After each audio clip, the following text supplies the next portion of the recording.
'cause I'm a hungry man. I said, shake, rattle, and roll. I said, shake, rattle, and roll. I said, shake, rattle, and roll. I said, shake, rattle, and roll. Well, you never do nothing to save your doggone soul. Happy New Year. Merry New Year. Beef jerky time. Welcome to another edition of The Locker Room, ladies and gentlemen. I am your ugly ass host, Ryan Neff. Bill Helly in the shake, rattle, and roll. Again, the first show of the new year. So welcome once again. A lot to get into. At the 7 o'clock hour, hopefully Lou DiPietro will join us, join me, as I will talk, and he will talk about the shit show of the Jets and the Giants. Right now, the Sugar Bowl is going on between Georgia and Notre Dame. College football playoff. Right now, it's scoreless, 0-0. Before I get into everything, I want to send my thoughts and my prayers out to all those affected by the senseless tragedy in New Orleans. I normally don't get political on this show for many reasons, because politics and religion, it just leads to a shitstorm. But in this particular instance, I will put in my 2 cents worth. For what? For what? What does it accomplish? What does driving through a shitload of people, mowing them down, accomplish? Because you were radicalized?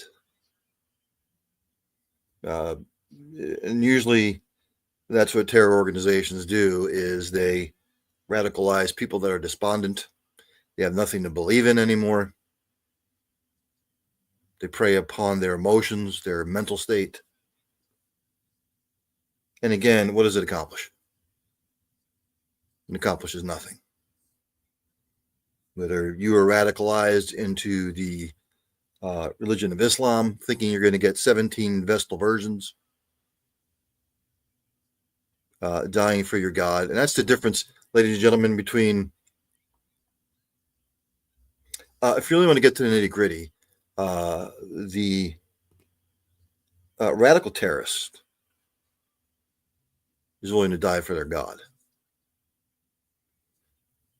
Most people in this country, I would bet, are not willing to die for their God. Whatever faith you believe in, but accomplishes nothing. The shit in the Middle East has been going on for over 5,000 years, since biblical times. More and more people need to get out of their head that there is going to be this, at some point over there, there's going to be peace. Because there's not going to be peace. And what people need to do in this country is keep living their lives. They want to scare us. They want to put fear in us. And that's not going to happen. So just continue to lead your lives. Like, no fear. And again, it's just senseless shit. Fact of the matter is, they want to wipe out anybody that supports Israel. And if you go to the United Nations, out of the 197 countries that are in the United Nations, some, I think 162 or 163 support Israel. So basically, what they are doing now, if you see everything across the country, and I have to look it up, so give me just a second.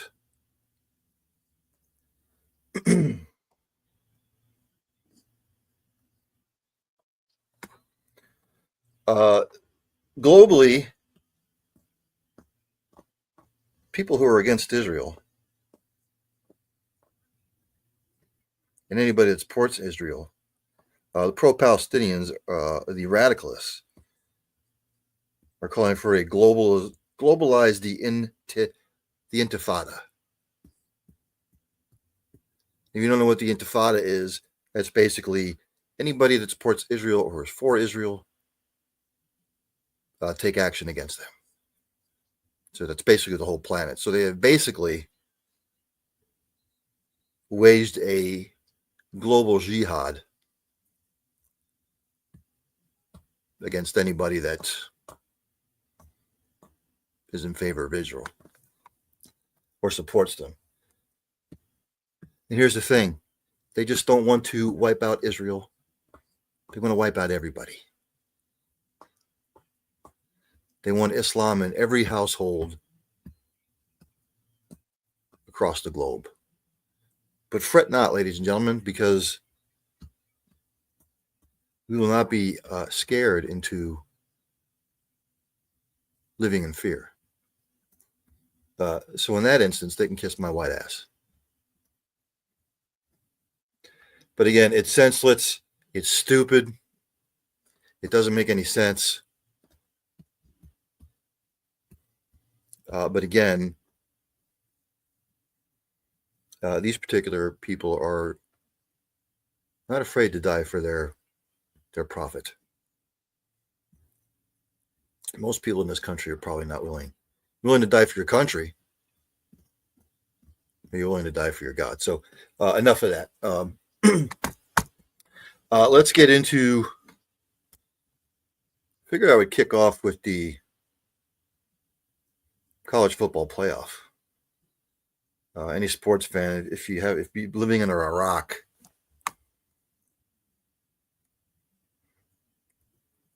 which you probably aren't. With the college football playoff, everybody is, look, I will say this once and for all. There's 5:21 left in the first quarter. Georgia and Notre Dame are scoreless. When it comes to the college football playoff, everyone's going to find something to bitch about. Doesn't matter if it was the BCS. Then we went to the 14 playoff. People bitched about that. Why was this team left out? Why was this, team put above this team, X, Y, and Z? And now we're into the 14-team playoff, and you're still bitching. Oh, this team should have been Indiana shouldn't have been in. SMU shouldn't have been in. Boise State shouldn't have been in.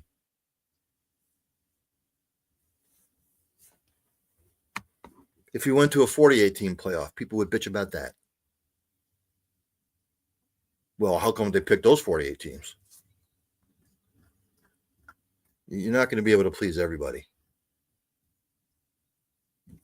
But I said this about the college football playoff. I think that there should be no bye weeks. If you want to keep your conference championship games, fantastic. But there shouldn't be any automatic bids, period. What it should be is you play your season, you win your regular season title, fantastic. If you win your conference championship, fantastic. But it doesn't automatically get you anywhere. And then after the season's over, the committee, which should be the committee should be aligned with football coaches that watch football all the time. Well, people like Nick Saban or Les Miles or previous coaches right now that are retired that have been in the profession for decades. Not the schloes and the schmoes that they have in there now.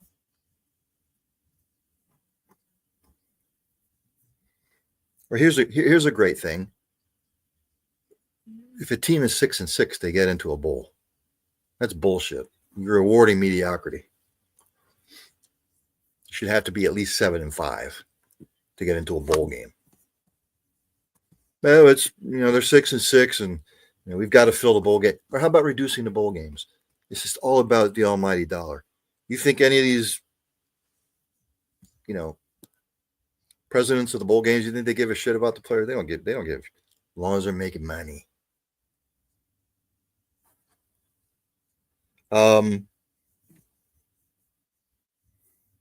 So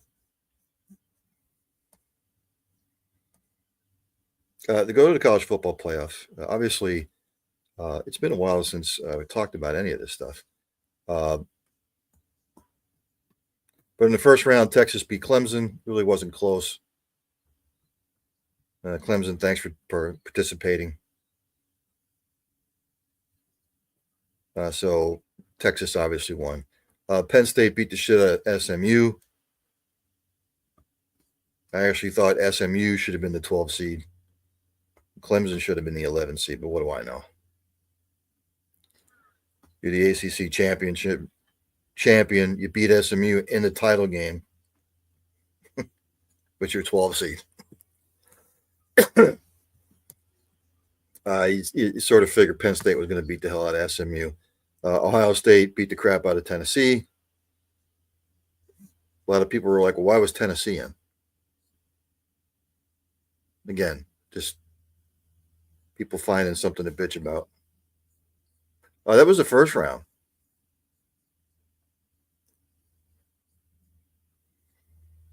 Then the second round, obviously, Penn State beat Boise State. Ashton Jeanty for Boise State really couldn't get going. To be honest with you, it really wasn't that close. Penn State, Drew Allard was 13 of 25, 171, 3 touchdowns, no picks. Katron Allen, 17 carries for 134 yards, and Nicholas Singleton, 12 carries, 87 yards, and a touchdown. Penn State really didn't throw the ball all that much. Tyler Warren, those 6 catches, 63 yards, 2 touchdowns. Jalen Reed with 8 total tackles. For Boise, Maddox Madsen had a rough day, 23 of 35, 304 yards, a touchdown, but he threw the 3 picks, which really hurt. Ashton Jeanty, 30 carries, 104 yards, but for the most part, he fumbled twice. They really kept him in check. Matt Lauder, their leading tackler. Again, really the turnovers by Boise State really hurt. They turned it over 4 times, Penn State only once. They sort of kept Boise in check with the run game when Penn State also ran it for 216 yards. The one thing I will say is both teams were heavily penalized. Excuse me. Penn State 10 for 98, but Boise State 13 for 90. So Penn State punches their ticket to the round of 4. And again, the NCAA would just listen to me, but again, it's all about the almighty dollar. Again, you play the season. If you win your regular season conference championship, fantastic. If the conferences want to keep their conference championship game, fantastic. But you don't get an automatic bid. And then the committee, I would say, play the first 8-9 weeks of the season. Then the committee comes out with their rankings.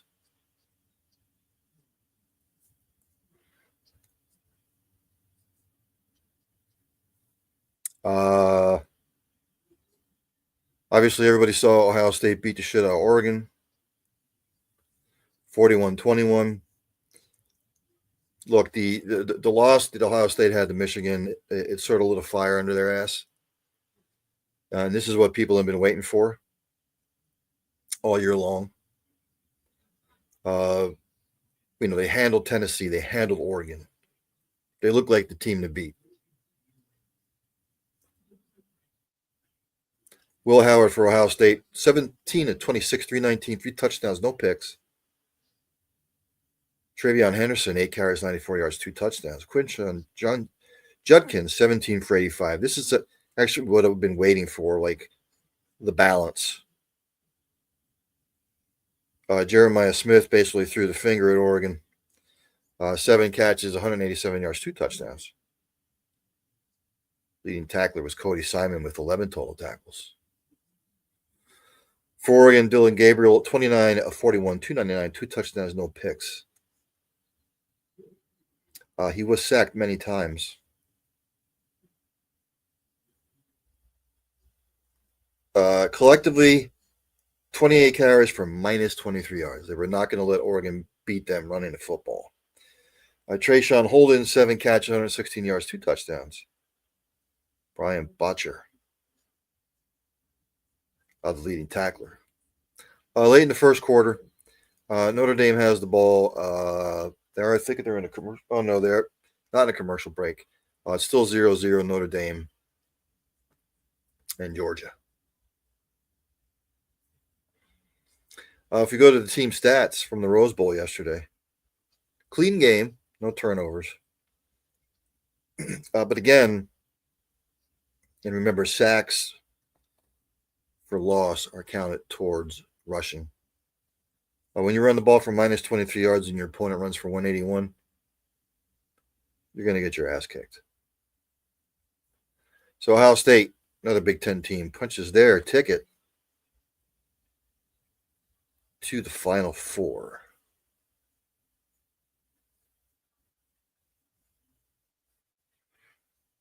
As well as Texas beats Arizona State 39-31. That was in a Chick-fil-A Peach Bowl. It was 17-0 Texas at the half. Arizona State came storming back. And then it goes to overtime because there were some missed field goals. Arizona State made a game of it, but in the end, Texas made the big play in overtime. Double overtime, whatever it was. Intercepting Arizona State to seal the deal. People are bitching about that. That should have been targeting. No, it shouldn't. I've watched that replay about 20 times. That's a good hit. In my world, from where I come from, that was a good hit. You want to sissify the game and say that was targeting, that you're more than welcome to your opinion. He didn't launch. It wasn't egregious. That was a good football hit. People want to say that was by letter of the law. Targeting? Give me a break. But Texas wins 39-31, punches their ticket to the Final Four.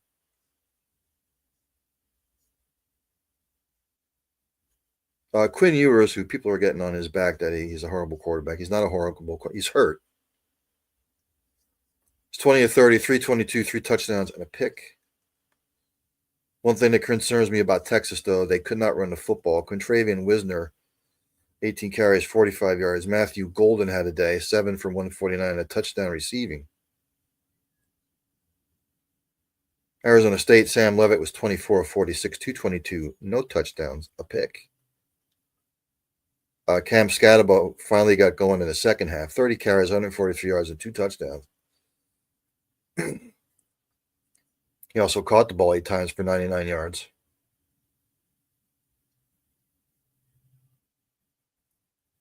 We go to the team stats.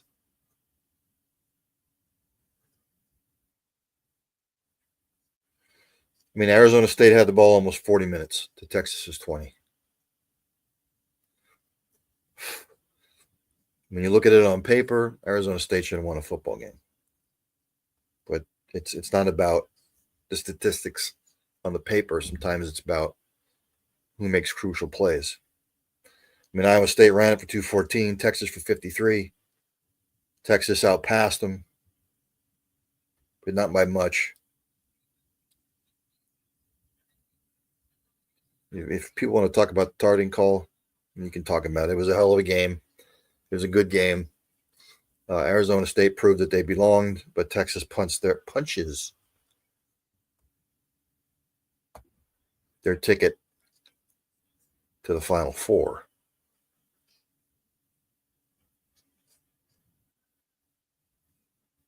After the first quarter, ladies and gentlemen, in the Sugar Bowl, it's Notre Dame 0, Georgia 0. Looks like this will be a defensive battle. A couple of weeks ago, I took Georgia to win this football game. If it came to pass, Georgia Notre Dame. Before the game, though, I reverted to Notre Dame just because Carson Beck is not playing. and the kid Stockton is, and it's a hell of a thing to be thrust into your first career start in a playoff game. If we want to go through the rest of I can't remember the last time I spoke with you in reference to the college bowl games. Let's see. Last week was Christmas. I didn't do anything last week. So we can go all the way back. Oh, and I forgot. Notre Dame beat Indiana in the playoff game 27-17. Saying Indiana didn't. I mean, it's not like Notre Dame crushed them. But I will go all the way back.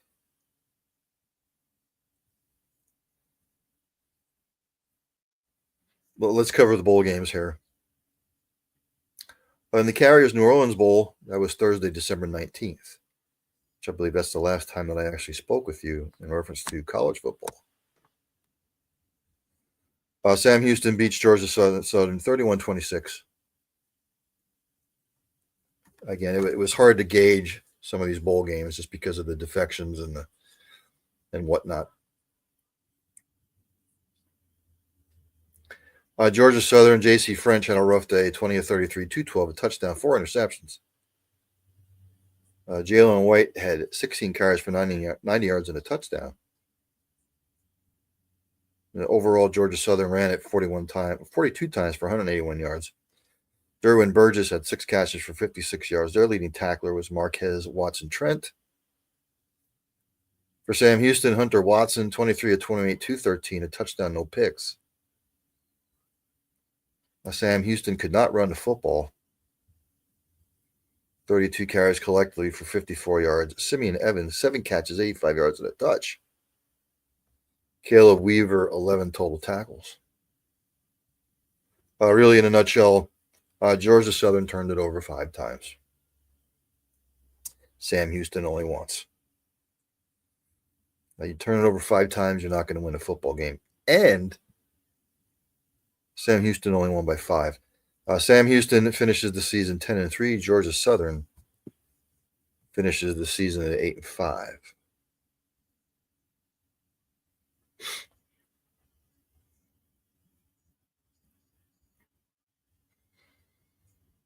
In the Staff DNA Cure Bowl,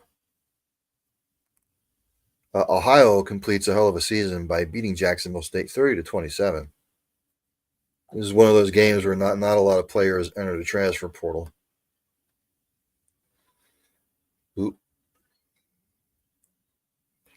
For Ohio, Parker Navarro was 19 of 28, 254, touchdown, no picks. Navarro and Anthony Tyus III both had over 100 yards rushing, but Parker Navarro actually had 3 rushing touchdowns. Coleman Owen, 11 catches, 140 yards. Blake Leak, 10 total tackles. Jacksonville State, Tyler Huff was 21 of 34, 364, a touchdown, a pick. Trey Stewart had 2 rushing touchdowns, although Jacksonville State collectively 35 carries for 42 yards. Cam Vaughn, have a day, 10 catches, 184, and a touchdown. Jared Bowie, 4 catches for 105 yards. Curly Young and Fred Perry each had 12 total tackles apiece. We go to the team stats from this bowl game. Each team turned it over twice. Again, when you're outrushed 234-42, you're probably not going to win the game. But Jacksonville State made a game out of it. But Jacksonville State finished 9-5 overall in the season. Ohio, with momentum going into the spring, they finished 11-3. You're MAC champions. It's a wonderful, wonderful season for Ohio. My Florida Gators in the Union Home Mortgage Gasparilla Bowl beat Tulane 33-8. The game was 6-0 at the half, and then Florida took over in the second half. There were some players for Tulane that bolted. Excuse me. Ty Thompson for Tulane, 11 of 29, 125 a touchdown, 3 picks though. They couldn't run the ball, 27 for 69. Marion Williams, 6 catches, 91 yards, and a touchdown. Tyler Grubbs, 8 total tackles. DJ Lagway, still trying to gut through the injury, was 22 of 35, 305 a touchdown. He did have 2 picks. Florida collectively ran the ball 44 times for 224 yards and 2 touchdowns. Shamir DK, 6 catches, 96 yards for the Gators, and Shamar James, 5 total tackles. The team stats. Again, it was a turnover fest. Tulane 3, Florida 2. But again, Florida ran the ball for 224 yards, Tulane 69, and Tulane was horrible on third down. So Florida finished the season 8-5, which if you'd have told me they'd have finished 8-5 after the start they had, I would have called you crazy. Tulane finishes up the season 9-5. But we'll see what happens with the Gators next year because everybody keeps talking about, I'm not a fan of Billy Napier. I think he's a good dude, but I just don't think he's a great coach. Not for the SEC, but we'll see.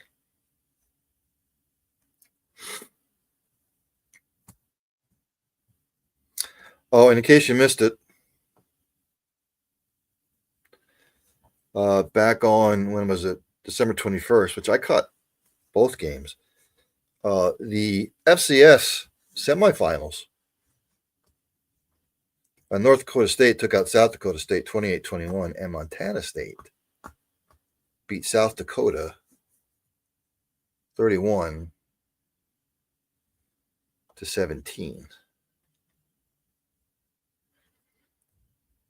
And I'm trying to find, yes, this coming Monday at 7 p.m. on ESPN, ESPN Plus. That is the FCS championship game in Frisco, Texas, North Dakota State against Montana State.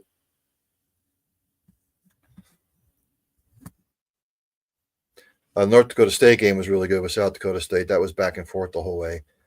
And then Montana State sort of pulled away from South Dakota. Montana State 15-0, looking for the perfect season. Congrats to them. In the Myrtle Beach Bowl, UTSA, University of Texas San Antonio, all over Coastal Carolina, 44-15. Again, hard to judge bowl games sometimes when the kids defect. For Texas San Antonio, Owen McCown, 23 of 30, 254 yards, a touchdown, and a pick.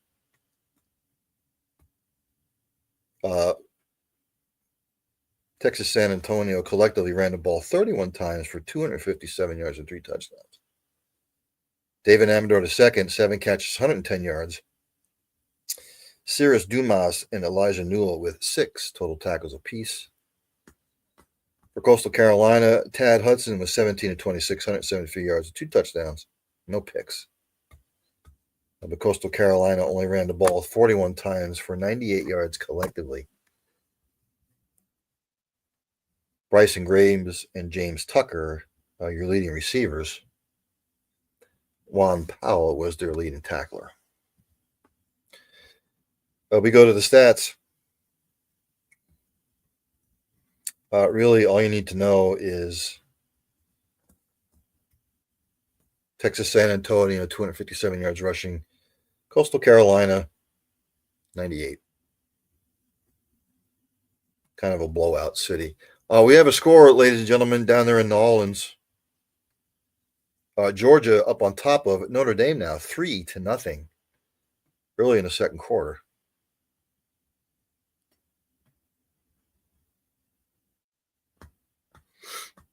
So the Georgia Bulldogs on the board first. On the famous Idaho Potato Bowl, Northern State holds off Fresno State 28-20. That was in overtime, double overtime, I believe. Fresno State actually had the lead at half, but then Northern Illinois came back.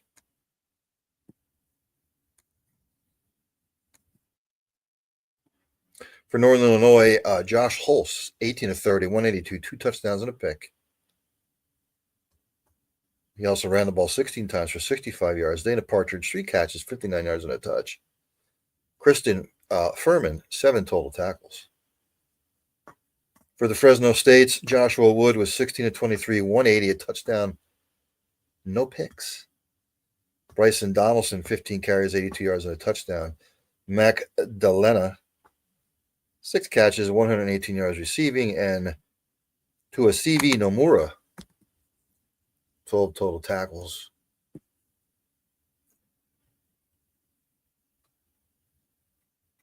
Really, this was sort of an evenly played game. It was a good game. Nothing really as far as the team stats stood out. Although Northern Illinois was only penalized once for 15 yards. Fresno State, 8 for 58. Fresno finishes the season 6-7. Northern Illinois, 8-5. Again, in the second, Georgia, pardon me for a second, Georgia up on Notre Dame 3-0. That is early in the second quarter.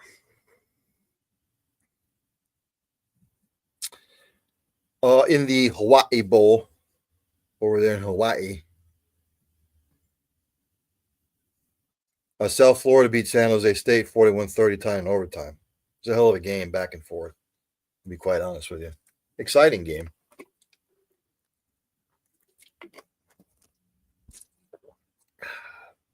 For South Florida, Bryce Archie was 24-35, 235, no touchdowns and a pick.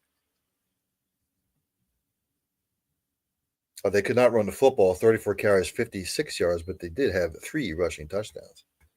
Sean Atkins, 11 catches, 104 yards. Jalen Schuler, 12 total tackles. For the San Jose States, Walker Eget was 33 of 58, 280 yards, 2 touchdowns and a pick.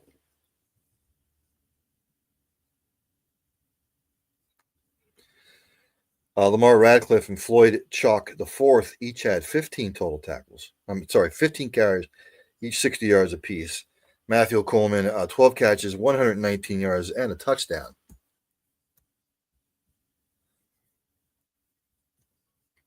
Jordan Cobbs, 6 total tackles. If you give me just a second, ladies and gentlemen. I forgot to plug in my friggin' microphone. This will sound a little better. I never said I was smart. And of course, my iPad's probably going to die on me.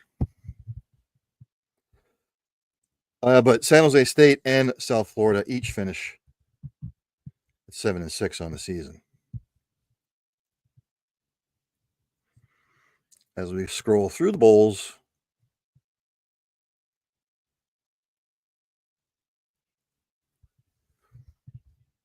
Toledo beat Pittsburgh. Pittsburgh finishes the season on a 6-game losing streak. They were 7-0 at one point.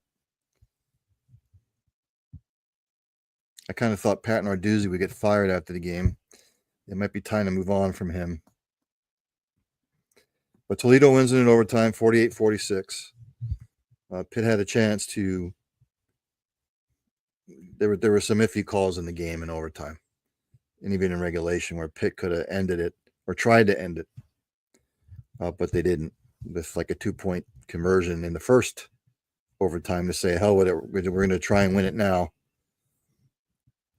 Pittsburgh Julian Duggar was 7 of 13, 72 yards, 2 touchdowns, a pick. David Lynch also came in 10 of 18, 65 yards, no touchdowns, 2 picks. Desmond Reed have a day, 33 for 169 and a touchdown rushing. Raphael Williams Jr., 3 catches, 36 yards, and a touchdown. Brendan George, 11 total tackles. For Toledo, Tucker Gleason was 26 of 53, 36, 2 touchdowns, a pick. Toledo couldn't run the football, 25 carries, 80 yards collectively. Pittsburgh ran the ball 66 times for 301 yards, 2 touchdowns, and they still lost. For Toledo, Junior Vanderos III, 12 receptions for 194 and a touchdown.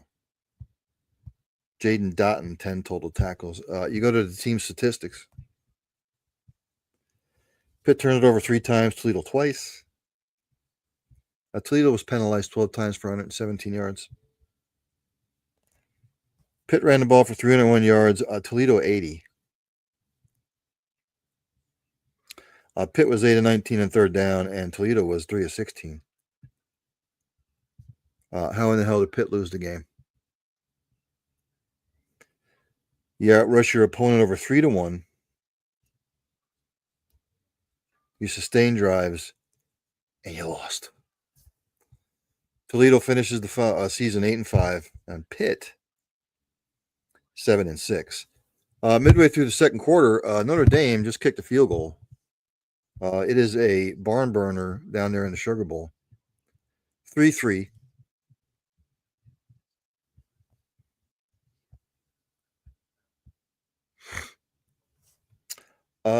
In one of the more exciting games, other than some like Toledo-Pittsburgh was exciting. This one was also equally exciting. Kansas State beats Rutgers 44-41. That was in the Rate Bowl. Rate Bowl, R-A-T-E. And of course, my Verizon pad is acting a fool.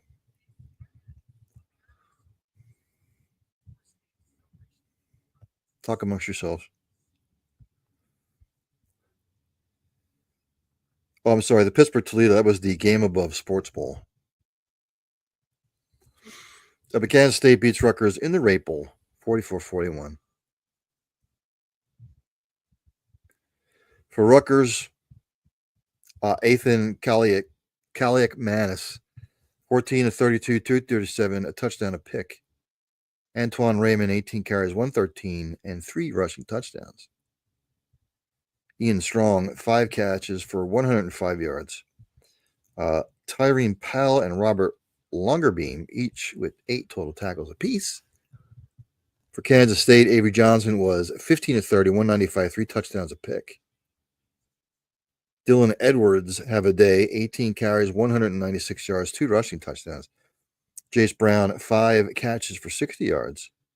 Austin Romaine with 7 total tackles. We go to the team stats.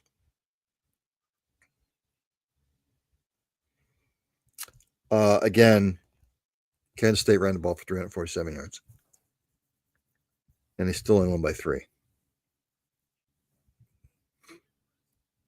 Again, exciting game. Kansas State just made one more play than Rutgers did.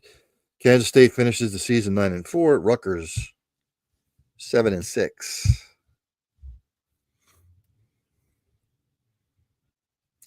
Kansas State will now have some momentum heading into the spring. In the 68 Ventures Bowl, another good word, Arkansas State beat Bowling Green 38-31. That was another one that was nip and tuck. For Arkansas State, Jalen Rayner was 18 of 30 for 220 yards, 2 touchdowns, a pick. Zach Wallace, 15 carries, 99 yards, and a touchdown. Corey Rucker, 4 catches, 107, and 2 touchdowns receiving. Charles Walekis, 11 total tackles. For Bowling Green, Connor Basilik was 32 of 49 for 390 yards, 3 touchdowns, no picks. Bowling Green couldn't run the ball worth a shit. 24 carries, 46 yards collectively. Harold Fannin Jr. for Bowling Green, talk about having a day. 17 catches for 213 yards and a touchdown. Brock Horn and C.J. Brown, 7 total tackles. We go to the team stats. Again, Bowling Green only ran the ball for 46 yards. Arkansas State, 128. Again, exciting game. Bowling Green finishes up the season 7-6. Arkansas State 8-5. Respectable.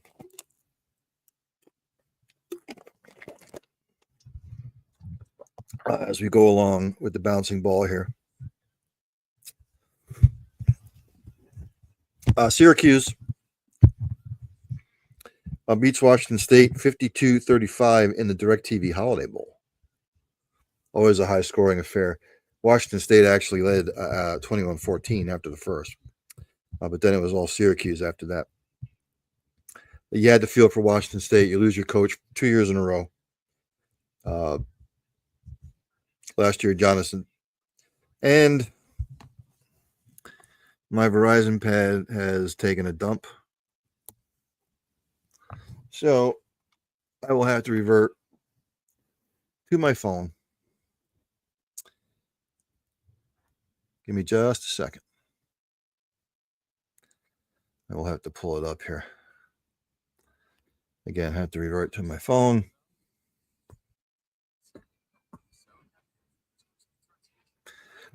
Again, in the second quarter, Georgia and Notre Dame are tied 3 apiece.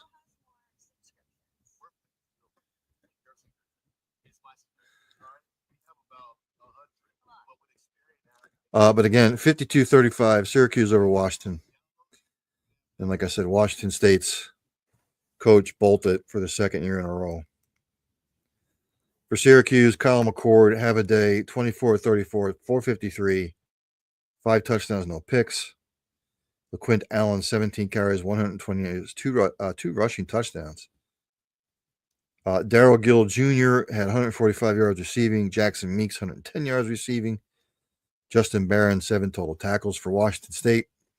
Remember, Mateer, the quarterback, decided, the hell with this, I'm out of here. He bolted. So Zevi Eckhouse was 31 of 43, 363 yards, 3 touchdowns, 2 picks. Leo Pulalisi, 14 carries, 61 yards. Kyle Williams, 10 catches, 172 and a touch. Tyson Durant, 8 total tackles. The team stats, Syracuse did not turn the ball over. Washington State turned it over twice. Washington State was 8 of 16 on third down. Syracuse was 2 of 6, but Syracuse really wasn't in too many of those situations. But again, Washington State, their entire roster was depleted. I think like 30 players rolled. I've got to give it up to Washington State. You know, they were depleted. Let's just put it that way. But they put up a valiant effort. And usually the Holiday Bowl is high scoring. Navy beat Oklahoma. Go figure. Oklahoma beats Alabama in the regular season, loses to Navy. People aren't happy with Brent Venables either. So a lot of Oklahoma Sooners fans think that he should be gone. This was in the Lockheed Martin Armed Forces Bowl. Again, Oklahoma, their quarterback bolted. So Michael Hawkins Jr. got the start. 28 of 43 for 247, 2 touchdowns, no picks. Gavin Sawchuk and Michael Hawkins each had over 60 yards rushing. Ivan Carrion with 7 catches for 72 yards. Kip Lewis, their leading tackler, with 6 total tackles. We all know what Navy does. Blake Horvath, 7 of 12 for 92 yards, no touchdowns, no interceptions passing. He ran the ball 18 times for 155 yards and 2 touchdowns. Navy, 7 total catches for 92 yards receiving. Colin Ramos, 12 total tackles. We go to the team stats.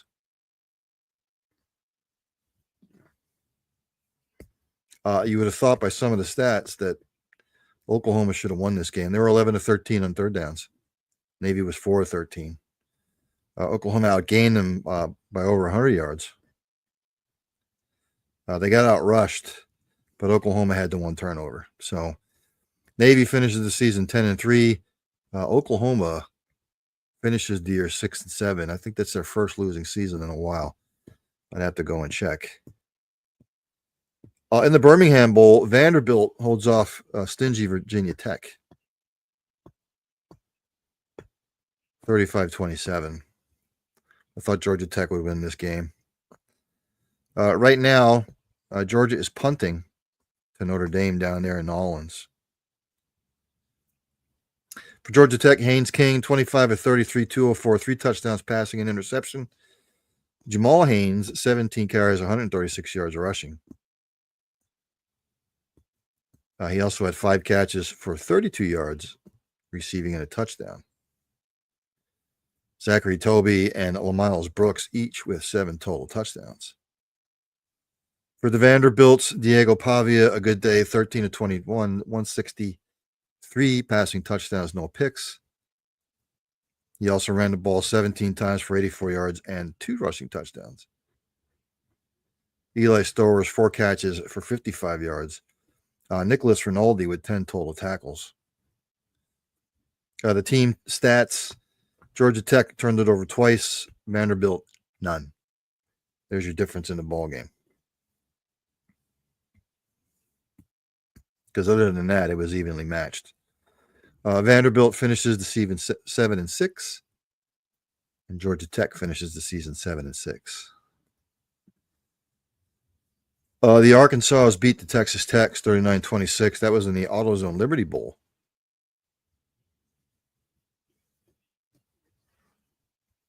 I can't remember who I picked in that one, to be quite honest with you. For Texas Tech, Will Hammond was 20 of 34, 280, a touchdown, but he had 2 picks. Jacoby Williams, 15 carries, 123 yards, and a touchdown. That was rushing. Caleb Douglas with 5 catches for 115 yards receiving. CJ Baskerville, 10 total tackles.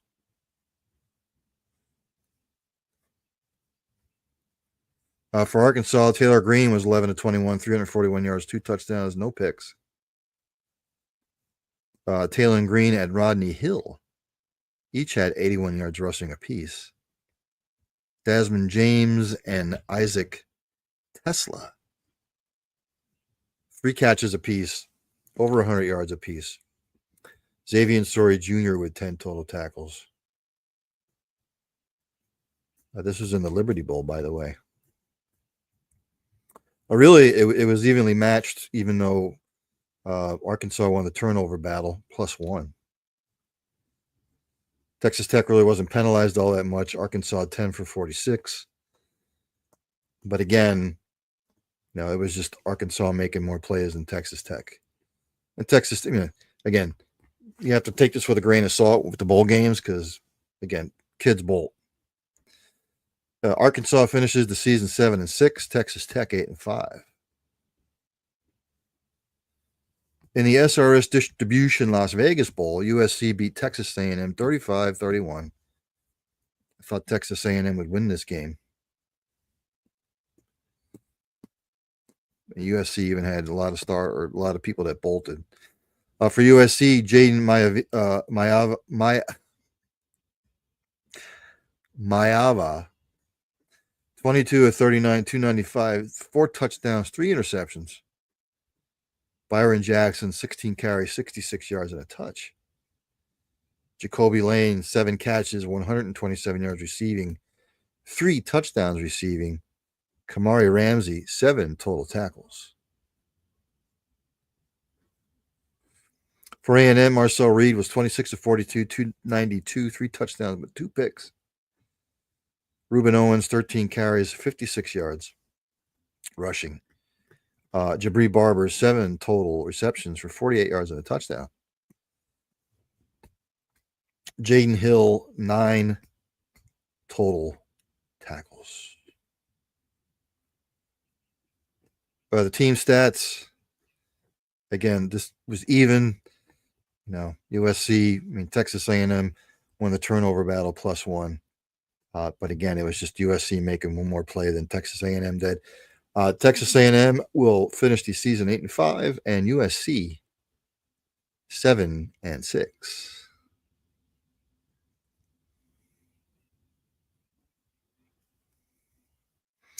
As you go follow the bouncing ball,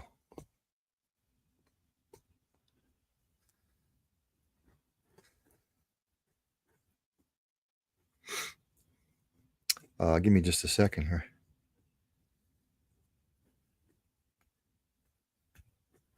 In the Wasabi Fenway Bowl, UConn beat North Carolina 27-14, the Fighting Belichicks of North Carolina.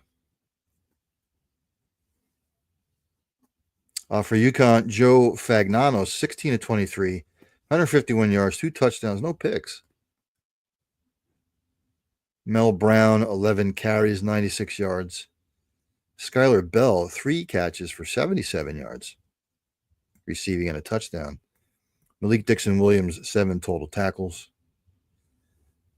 For North Carolina, they used 3 different quarterbacks, none of which were successful. Caleb Hood, 11 carries for 78 yards, no touchdowns. You remember Omarion, I can't remember what his last name is for North Carolina. Their main running back gone, entering the NFL draft. North Carolina receiving John Copenhaver, 4 catches, 44 yards, receiving and a touchdown. Caleb Lavalis, 9 total tackles. Team stats. UConn ran the ball for 210 yards, North Carolina 96. So when you can't really run the football and you're 0 for 9 on third down, you're going to lose the football game. North Carolina finishes the season 6-7. UConn, a respectable 9-4.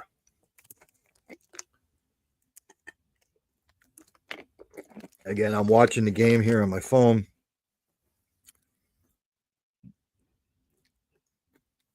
Georgia's punting again. It's 3-3. This is a hell of a defensive battle. In the Bad Boy Mowers Pinstripe Bowl, Nebraska takes out Boston College 20-15. Sort of a lackluster game, to be honest with you.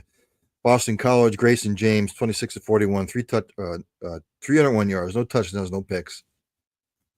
Boston College couldn't run the ball. 26 carries collectively for 47 yards. Lewis Bond, 7 catches, 99 yards receiving. Davian Crouch, 14 total tackles. For the Nebraskas, Dylan Raiola, 22-30, 224, touchdown and a pick. There's some rumblings coming out of Nebraska that he may transfer out of there. It remains to be seen. Emmett Johnson, 15 carries for 75 yards. Jamal Banks, 4 catches, 79 yards for the Huskers. And Jevin Wright, 8 total tackles. We go to the team stats. And really the one that stands out, look, you're only running the ball for 47 yards. You were 0 for 4 on fourth down. You're going to lose the game. But again, competitive game, defensive game. Nebraska and Boston College both end the season at 7-6 apiece. In the Iletta, New Mexico Bowl, TCU beat the hell out of the Raging Cajuns, 34-3. A lot of the Raging Cajuns, some of the starters either bolted or just opted to play out of the bowl game. For the Cajuns, Ben Wooldridge was 7 of 20, 61 yards and a pick. Louisiana only ran the ball 33 times for 114 yards. Couldn't throw the ball. Keon Martin, Jordan Lawson, Tyron Lewis Jr., each with 6 total tackles apiece. For TCU, Josh Hoover, 20 of 32, 252, 4 touchdowns, and a pick. Trent Battle, 9 carries for 42 yards rushing. Eric McAllister, 8 receptions for 87 yards and a touchdown. Caleb Alarms Orr, 8 total tackles. We go to the team stats.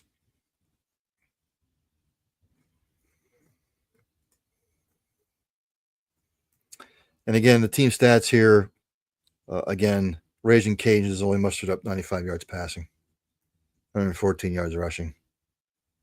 Not good. TCU ends the season at 9-4. The Raging Cajuns 10-4.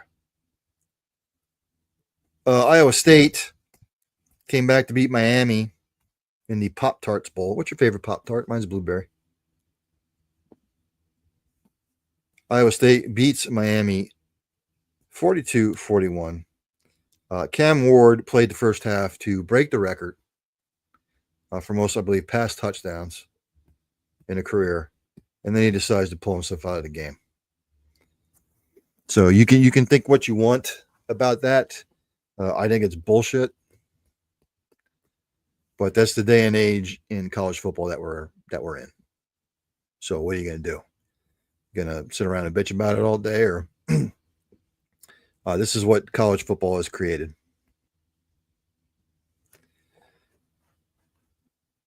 For Iowa State, Rocco Becht was 22 of 36, 273, touchdowns, no picks. Carson Hansen, 16 carries for 82 yards and 2 rushing touchdowns. Jalen Knoll, 8 catches for 117 yards and a touchdown receiving. Marcus Neal, Tashawn James, each with 8 total tackles apiece. For Miami, Cam Ward in the first half was 12 of 19, 190 yards, 3 touchdowns, no picks.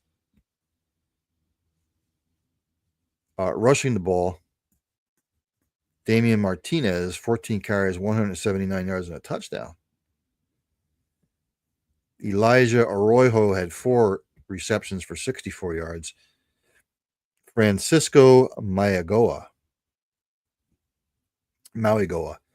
8 total tackles. We go to the team stats. Miami turned it over 3 times. Iowa State, none. Miami ran the ball for 308 yards, ladies and gentlemen. 308. But they turned it over 3 times. And again, it was just one of those games where it was baffling. But anyhow, Miami finishes at 10-3, Iowa State 11-3. In the Snoop Dogg Alamo Bowl,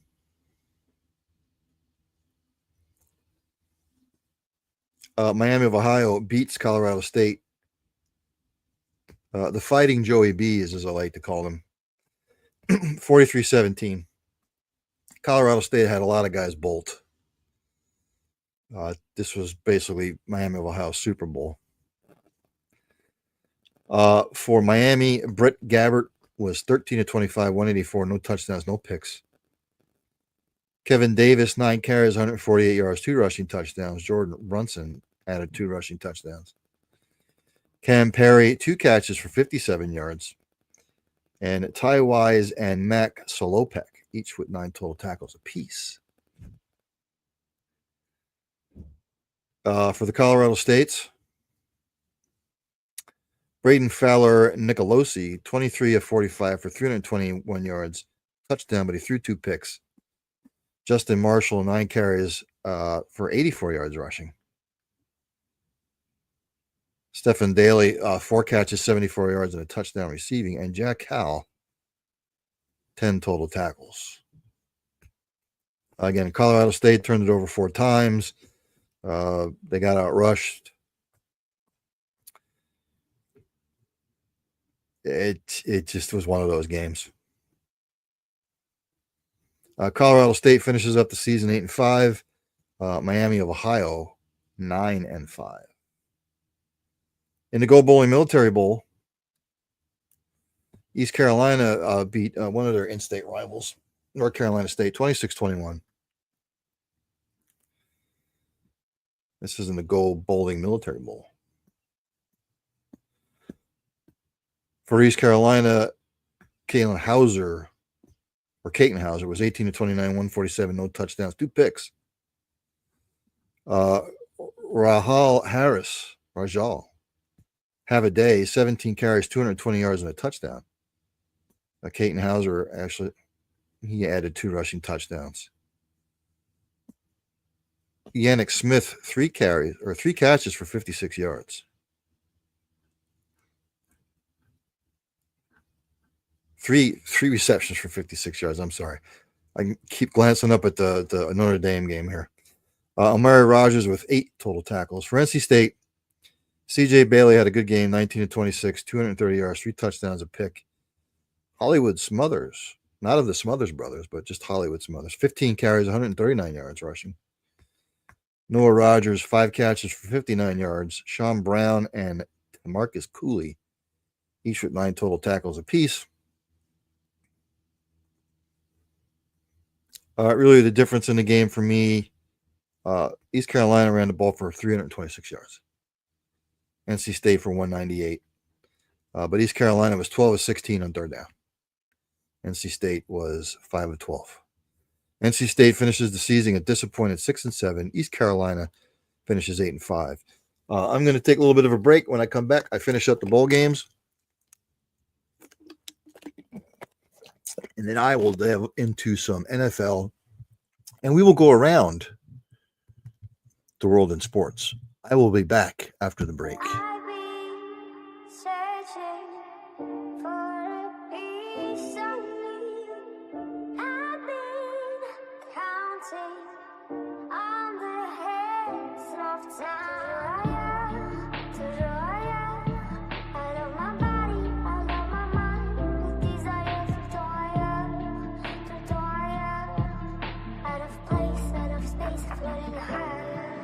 Feathers been calling, my enemies stalling, my people been balling, my team been wildin'. Canada 100, we use basic tools. Strategies moving where we gotta move. There wasn't no option, no time on the clock, and no setting it back, and we gotta get profit. I'm standing on top of the glory, the road. We was just rebels, ain't do what was told. When they asked me how we leveled up, without us getting stuck, we just muscled up. This game spin, no one gotta tighten up, gotta muscle up, or you will get stuck in this game.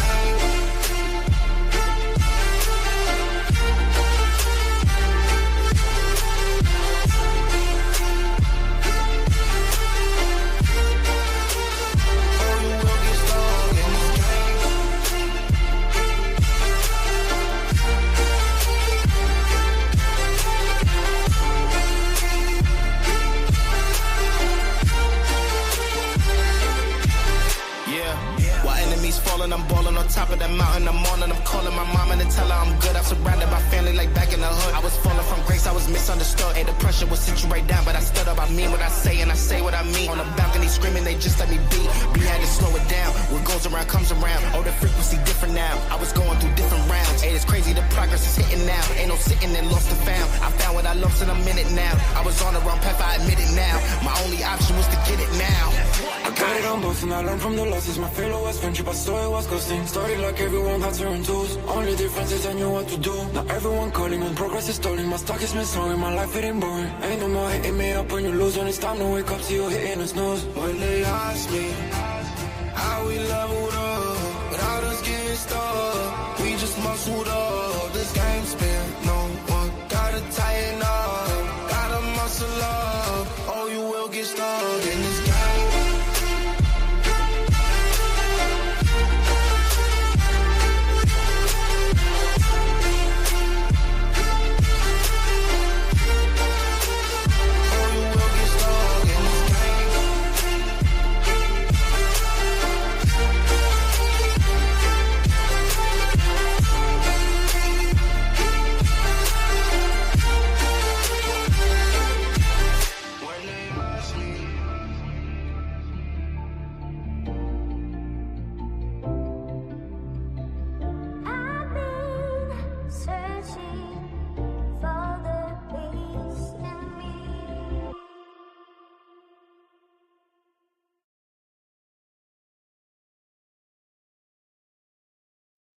There we go. And I'm back. We have another field goal, ladies and gentlemen, down there in the Sugar Bowl. In a barn burner, Notre Dame up now 6-3 on Georgia. Continuing with the bowl games, in the Valero Alamo Bowl, BYU put it to Colorado 36-14.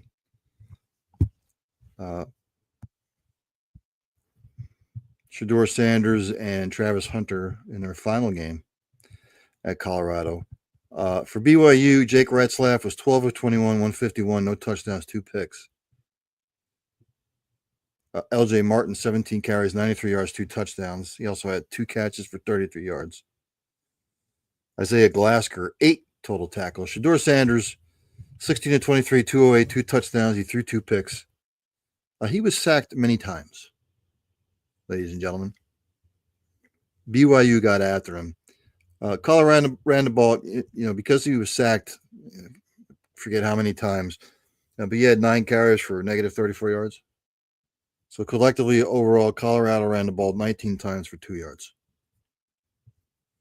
Travis Hunter, 4 catches, 106, and a touchdown. Shiloh Sanders, 8 total tackles. We go to the team stats.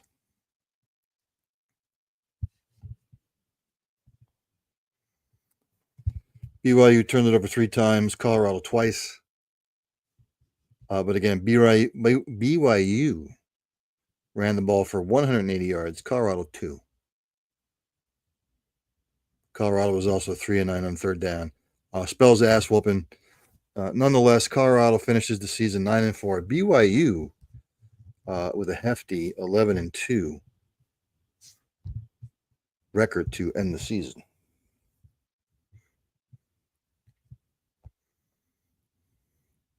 As we go down the line here, Army beat Louisiana Tech 27-6. Ladies and gentlemen, Louisiana Tech, because Marshall backed out, Louisiana Tech was 5-7. You couldn't have found a better team with a better record. This was in the Radiance Technologies Independence Bowl. For the Louisiana Techers, Evan Bullock was 14 of 28, 169, no touchdowns and a pick. Evan Bullock was sacked many times. He ran the ball 3 times for negative 10 yards. Collectively, Louisiana Tech ran the ball 22 times for 49 yards. True Edwards, 8 total catches for 92 yards. Jacob Fields, Zach Zemos, 10 total tackles apiece. For the Armies, Bryson Daly was 2-9 for 65 yards. No touchdowns, no picks. Bryson Daly and Hayden Reed each had over 100 yards rushing. Bryson Daly with 3 total rushing touchdowns. Again, that's what Army does. They ran the ball 64 times for 321 yards. 4 touchdowns. You want to go to the team stats here. All you need to know, Army ran the ball, again, 321 yards. Louisiana Tech, 4-9. Army finishes up the season fantastically, 12-2. Louisiana Tech at 5-8.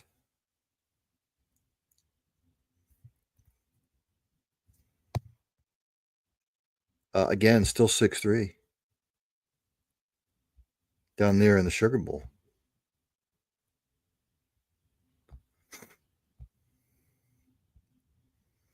As I go down the line here. Went over those. In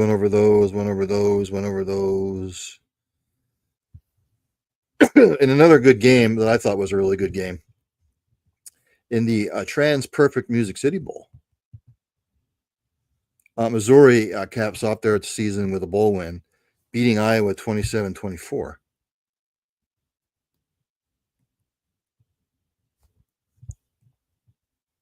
For Iowa, excuse me, Brendan Sullivan was 14 of 18, 131 yards, a touchdown and a pick. Kamari Moulton, 14 carries, 96 yards and a touchdown. Jared Blue, 3 catches for 30 yards. Nick Jackson, 8 total tackles for Missouri. Brady Cook was 18 to 32, 287 yards, 2 touchdowns, no picks. Brady Cook ran the ball 14 times for 54 yards. Marquise Johnson, 7 catches for 122 yards and a touchdown. Tristan Newson and Dalen Carnell, 7 total tackles apiece.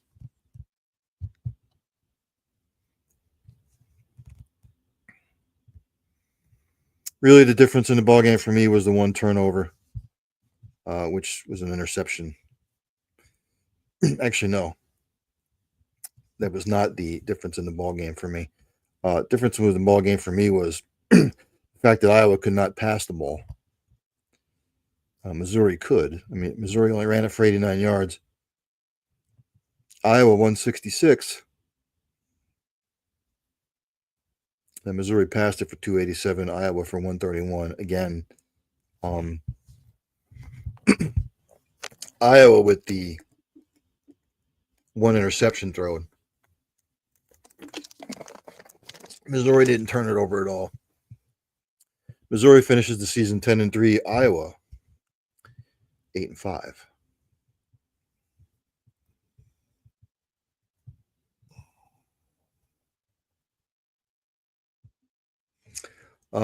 We had got a score before halftime. Notre Dame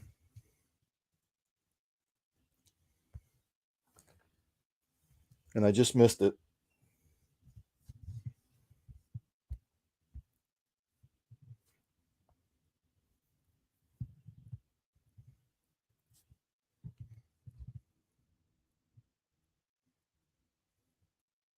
Just missed it.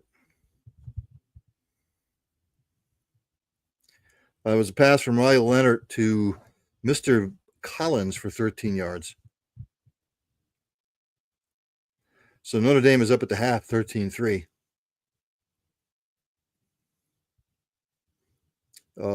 Again, without Carson Beck, a quarterback for Georgia, who has all that experience.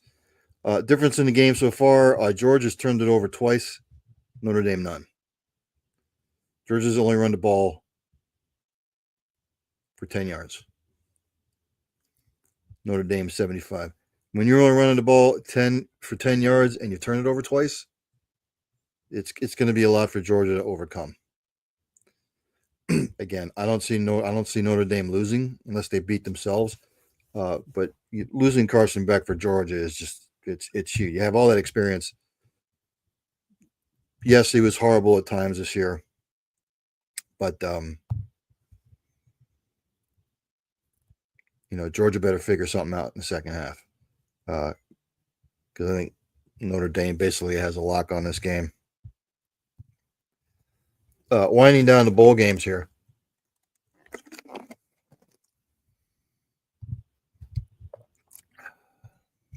As soon as my Verizon pad decides to stop fucking with me.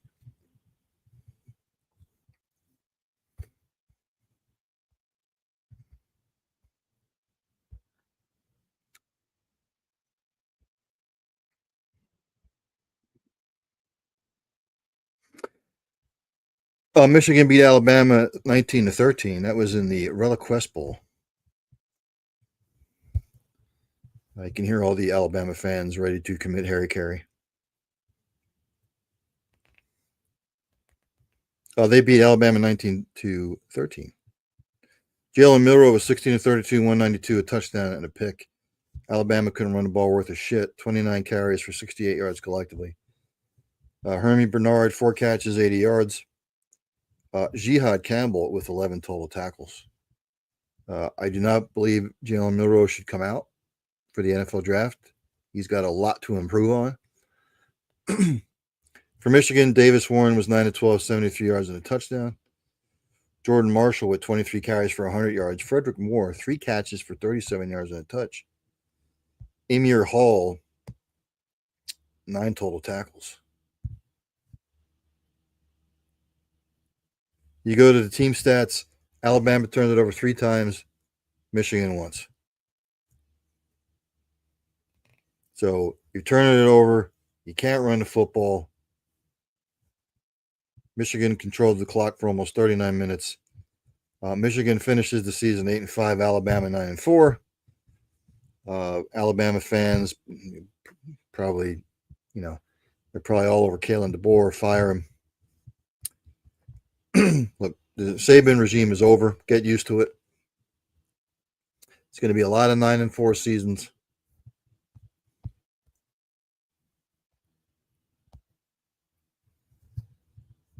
Illinois beat South Carolina in the Cheez-It Citrus Bowl. I actually thought South Carolina would win this game. I thought they'd be pissed off being left out of the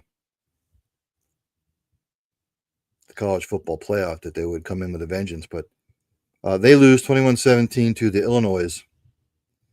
Lenora Sellers for South Carolina, 24-34, 260, a touchdown, no picks. Oscar Attaway III, 14 carries, 69 yards and a touchdown. Joshua Smith, 6 carries, 69 yards and a touch. Demetrius Knight Jr., 7 total tackles. For Illinois, Luke Altmaier, 13-22, 174, a touchdown and a pick. Josh McCray, 13 carries, 104 yards, and 2 touchdowns rushing. Hank Beatty, 4 catches for 90 yards. Matthew Bailey, 13 total tackles. Of course, everybody made a stink out of Brett Bielema taunting Shane Beamer, which I don't know. It's in the heat of the battle. It's in the heat of the moment. And I can understand why Beamer was upset.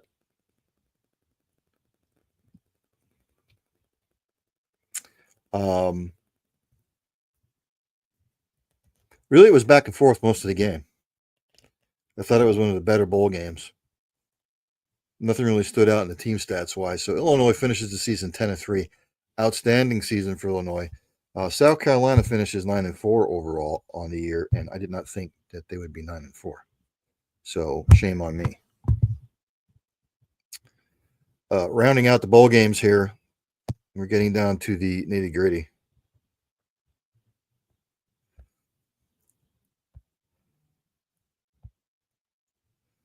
Louisville came back to beat Washington 35-34. This was actually one of the more messed up games as well. This was in the Tony the Tiger. Oh, that's great. Tony the Tiger Sun Bowl. This was back and forth the whole way, too. For Louisville, Harrison Bailey was 16-25, 164, 3 touchdowns, no picks passing. Isaac Brown, 18 carries, 99 yards rushing. Chris Bell, 6 catches for 60 yards. Tamarian McDonald and Jordan Girard, 6 total tackles. For Washington, Demond Williams Jr. had a day, 26-32, 374, 4 touchdowns, a pick. Desmond Williams also ran the ball 20 times for 48 yards and a touchdown. Giles Jackson, ladies and gentlemen, 11 catches, 161 yards receiving, 4 receiving touchdowns. And Washington, Carson Bruner, 11 total tackles.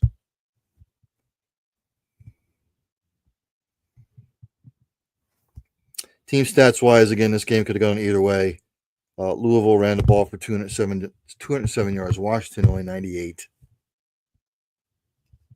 Washington was effective in the passing game. Again, game could have gone either way. It was actually 34-20, 35-21 at one point. Washington came back late, but Washington finishes up the season 6-7. Louisville finishes the season 9-4. Louisville, Louisville, however you want to pronounce it.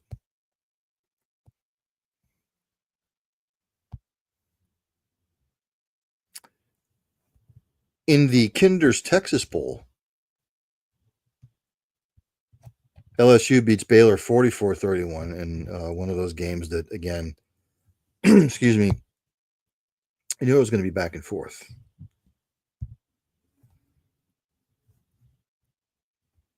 We go to the statistics. For Baylor, Sawyer Robertson was 30-51, 445, 2 touchdowns and a pick. Dawson Pendergrass, no relation to Teddy, maybe he's related to Teddy. 21 carries, 63 yards, and two touchdowns rushing. Josh Cameron, 8 catches, 111 and a touch receiving.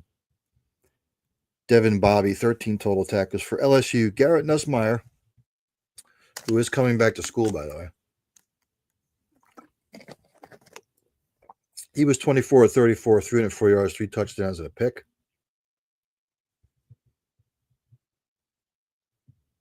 Caden Durham, 13 carries, 60 yards rushing. Chris Hilton Jr., 4 catches, 113 yards, and a touchdown. Jordan Gilbert, West Weeks, each with 7 total tackles apiece for those LSU Tigers. Going to the team stats.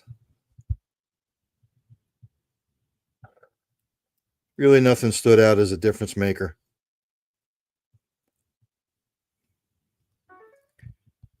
Baylor outpassed LSU. LSU outrushed Baylor. Third down efficiency was about the same. It's just LSU made the plays when they needed to make the plays. So there are upcoming bowl games, which I will not go over because I did all that. So let's jump to the NFL, shall we?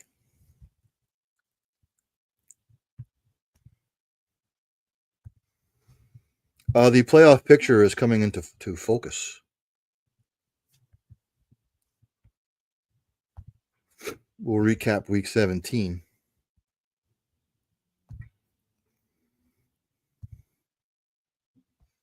And then I'll go over the playoff picture.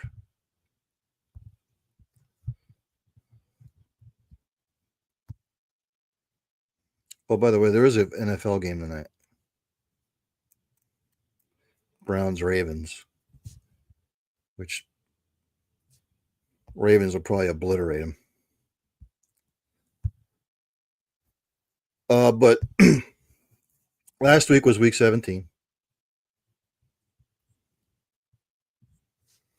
It all started off Christmas Day, which was stupid, by the way. I really wish the NFL would relook at this, but it's all about money.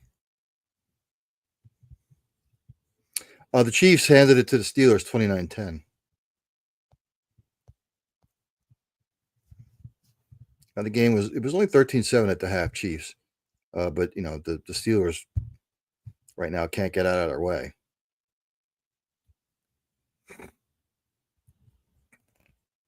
We go to the stats for that particular game.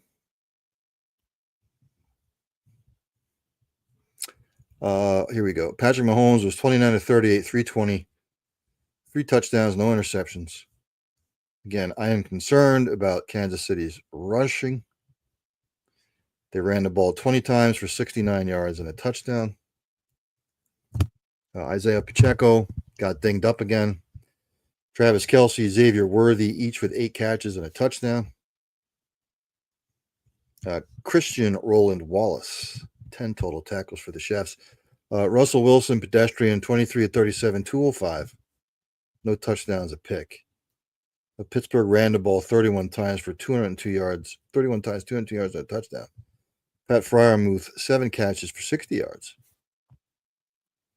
Minkah Fitzpatrick and Patrick Queen, 7 total tackles apiece. The team stats, Pittsburgh turned it over twice, Kansas City none, which I kind of thought was the difference in the game. Like Kansas City was 3 of 10 on third down. Pittsburgh was 8 of 16. But again, Pittsburgh can't get out of their own way. Chiefs locked up the number 1 seed. They're going to be resting people probably for 3 weeks, which I don't like.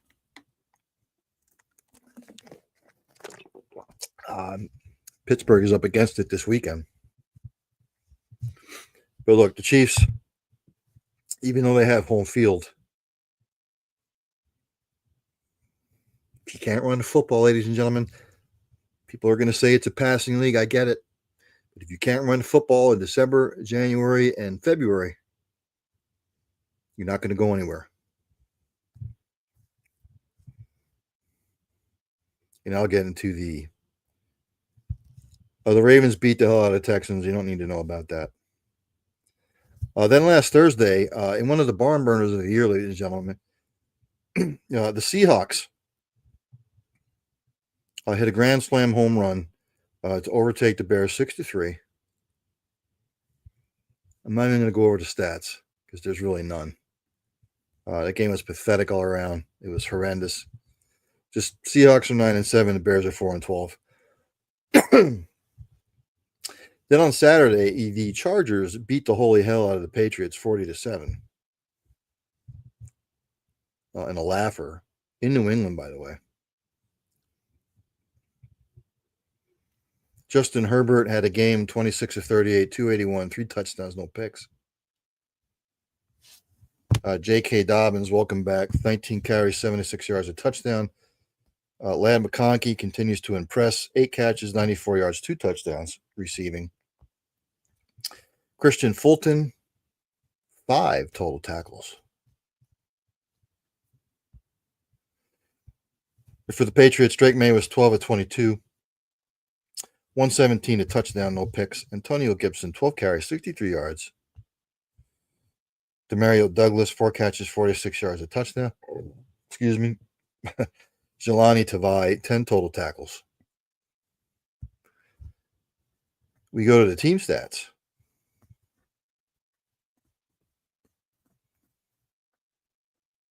Really all you need to know is the fact that the Chargers had 428 yards of total offense. The Patriots, 181. Chargers were 10 of 17 on third down. Patriots, 2-10. So, an ass whooping.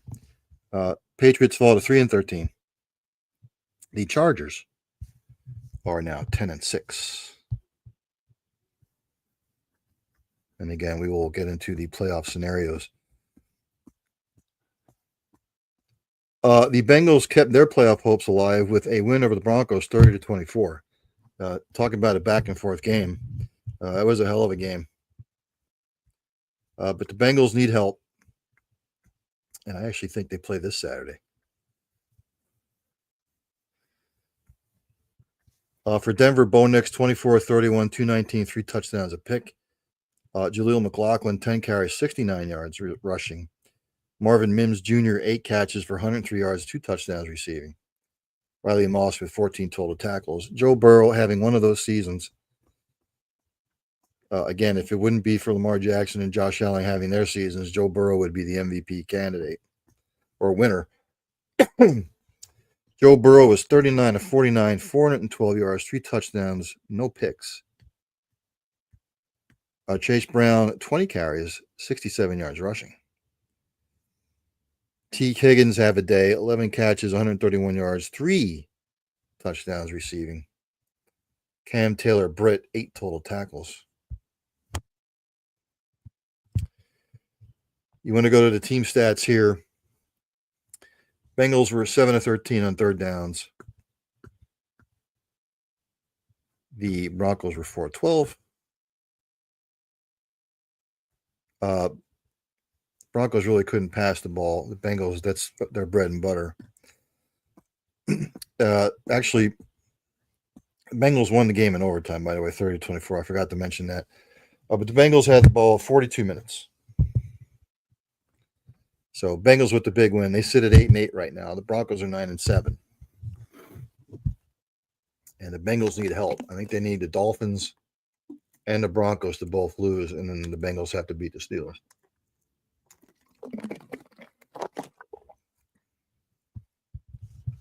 A lot of help. Nobody wants to face Cincinnati in the playoffs because they're not afraid of anybody if they were to make it. Rams held off the Colts 13-9. Or Rams held off the Cardinals, I'm sorry. Kind of a boring game. Kyler Murray was 33 of 48, 321, a touchdown, 2 picks. Michael Carter, 13 carries, 70 yards. Trey McBride having one of those seasons for a tight end, 12 catches, 123 and a touchdown. Kazir White, 8 total tackles. The Rams, Stafford was 17 of 32, 189 on a touchdown, no picks. Kyron Williams, 13 carries, 56 yards a touch. Puka Nacua, 10 catches for 129 yards. Cameron Curl, Omar Spates, 10 total tackles apiece. And we go to the team stats. Cardinals turned it over twice. They possessed the ball 36 minutes, but you turn it over twice. Turnovers are killers. The Rams now 10-6, top the NFC West. The Cardinals out of the playoffs at 7-9. When I come back, I will finish up the NFL. Then we will go around the rest of the world in sports. But I will be back after the break.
And we're back, ladies and gentlemen. I'm looking at the Sugar Bowl, and they should be coming back out for the second half. So we ended with the Rams and the Cardinals. And then on Sunday, the Jets, who are hapless, they lose to the Bills 40-14. The Jets are just an atrocity. Ownership's atrocity, just like the Giants. Aaron Rodgers stunk it up, 12 of 18, 112 yards, no touchdowns, 2 interceptions. He was benched. They couldn't run the football, 21 carries for 112 yards. Garrett Wilson, 7 for 66 and a touchdown receiving. Quincy Williams, Jamie, and Sherwood, 10 total tackles apiece. Josh Allen, 16-27, 182, 2 touchdowns, no picks. James Cook, 15 for 53 and a touchdown rushing. Amari Cooper, 3 catches for 56 yards and a touchdown receiving. Joe Andresen, 8 total tackles. You go to the team stats. Jets turned it over 3 times. The Bills none. The Jets were horrible on third down. They stink. Period. Bills didn't turn it over any times. It was just Jets are shining up their jingle bells and they're shining up their golf clubs. ready to go on vacation, call it quits, collect our paychecks, and go home. The Bills, 13-3, surprising to me. Jets are 4-12. The Raiders beat the Saints in a game that had no significance.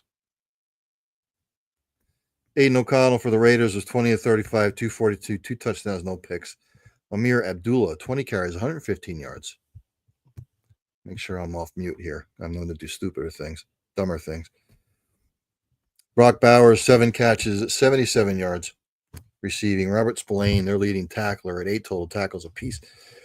Spencer Rattler for New Orleans, 20 of 36, 218, a touchdown, but he threw 2 picks. New Orleans couldn't run the football, 13 carries, 81 yards.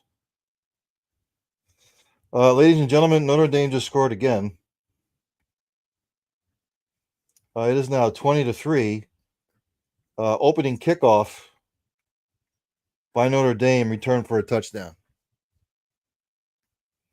So in the Sugar Bowl, Notre Dame is up on Georgia 20-3.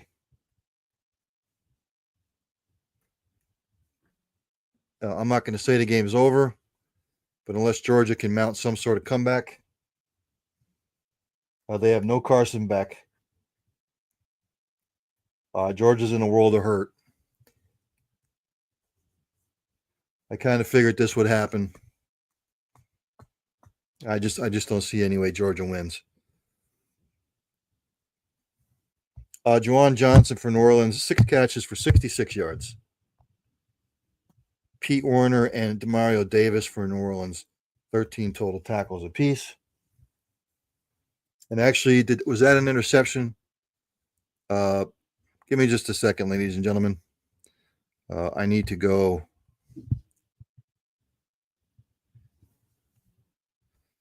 Let me check it out. It looked like it was the opening kickoff, and it was.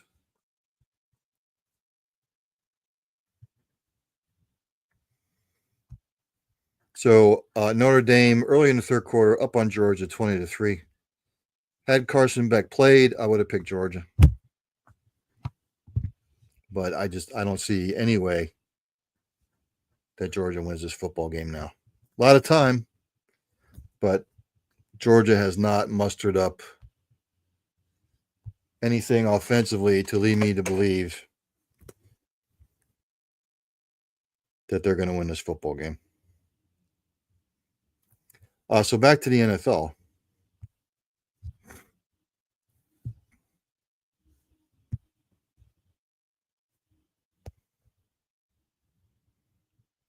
The Raiders now sit at 4-12. The Saints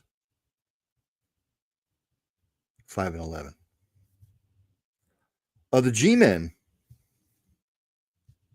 spoil the Colts' opportunity to possibly get a wild card. They beat the Colts 45-33 in a high-scoring affair. Giants fans are pissed because that knocks them out of the number 1 spot in the draft. Joe Flacco was 26 of 38 for the Colts, 330 yards, 2 touchdowns, but he threw 2 picks. Jonathan Taylor, 32 carries, 125 yards, 2 touchdowns rushing. Alec Pierce, Michael Pittman Jr., each over 100 yards receiving and a touchdown apiece. Zaire Franklin, 14 total tackles. Ladies and gentlemen, the Giants' Drew Lock. 17 of 23, 309 yards, 4 touchdowns, no interceptions. Drew Lock looking more like Joe Montana because the Colts defense can do that for you. Tyrone Tracy Jr., 20 carries, 59 yards rushing. Malik Neighbors, 7 catches, 172 yards, and 2 touchdowns receiving. Ty Summers, 11 total tackles. We go to the team stats. The Colts turned it over 3 times, the Giants none. There's your difference. Giants 3-13 overall. The Colts 7-9. Out of the playoffs.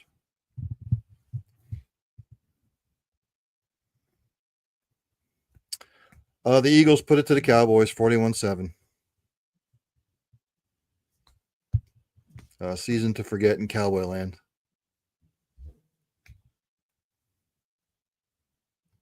Cooper Rush was 15-28, 147, a touchdown, but he threw 2 picks. Rico Dowdell continues to impress, 23 carries, 104 yards rushing. Brandon Cooks, 4 catches, 52 yards. Malik Hooker and Eric Kendricks with 9 total tackles apiece.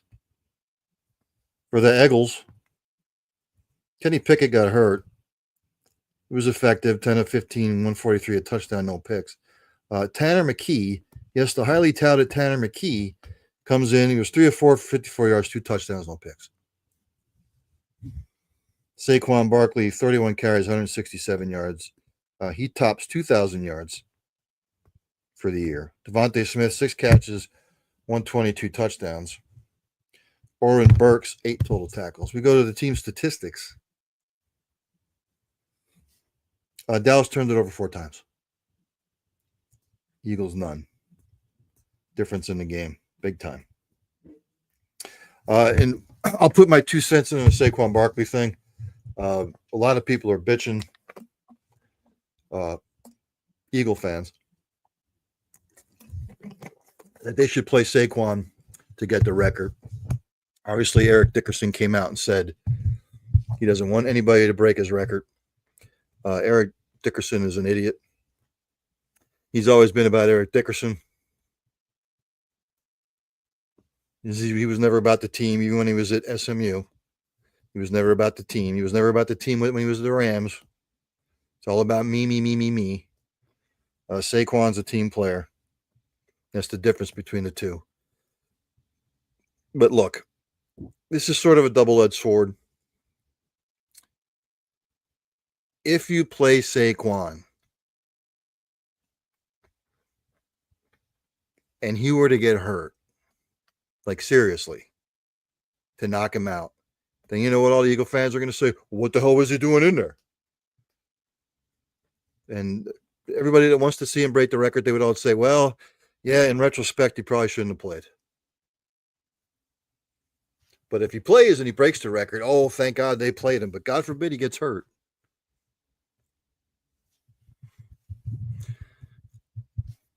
Well, that's not going to happen. You don't know that. You don't know that.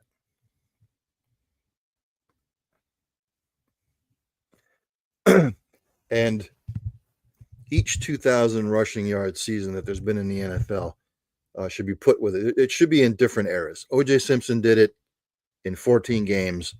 The other guys up to this point have done it in 16. Saquon's going to do it in 17.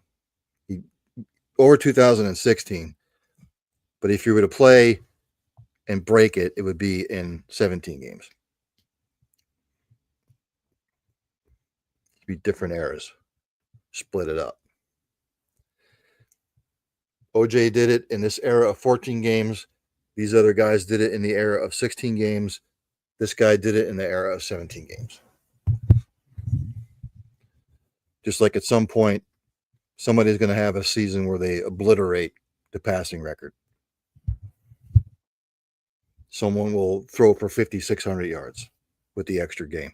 Haven't done it yet, but it's coming at some point. Eagles 13-3 overall. They are locked into the 2 seed. The Cowboys 7-9.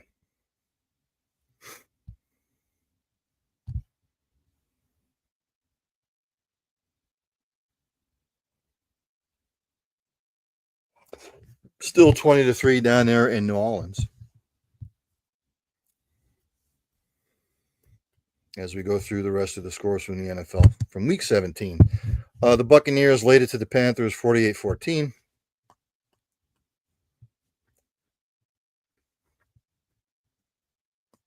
Bryce Young was 15-28, 203, 2 touchdowns, no picks.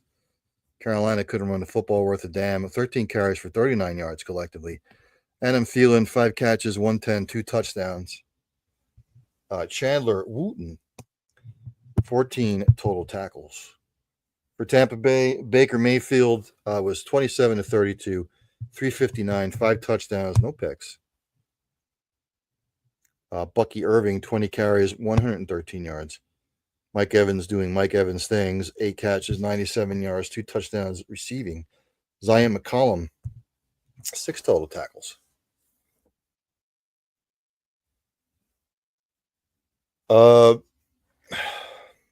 Carolina was 2-9 on third downs. Tampa Bay was 10-14. Tampa Bay ran the ball for 202 yards. Carolina 39 yards. I forgot to go over sacks in the games, but whatever. Tampa Bay at 9-7. Panthers 4-12.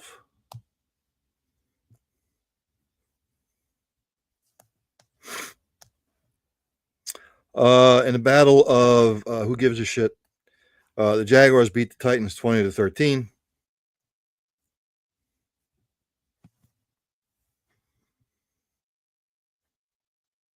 You know what? I'm not going to go over the stats because the game was insignificant.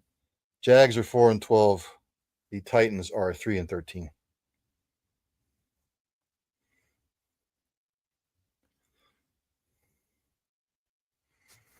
The Dolphins beat the Browns. Dolphins lucked out. It was balmy 51 degrees. Dolphins still holding on. Last gasp. For Miami, Tyler Huntley played. Tua did not. He was 22 of 26, 225, a touchdown, and no picks. He also ran the ball 7 times for 52 yards and a touchdown. Tyreek Hill, 9 catches, 105 yards. Tyrell Dodson, 15 total tackles.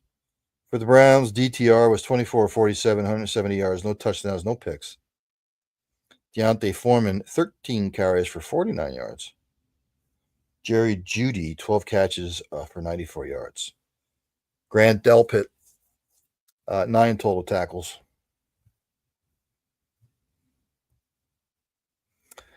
Team stats. Cleveland turned it over twice. That was really the difference in the football game, to be quite honest with you. Browns are 3-13. Dolphins sit at 8-8. Notre Dame is punting the football right now. If Georgia's going to muster up something to get back in this game, they better do it soon.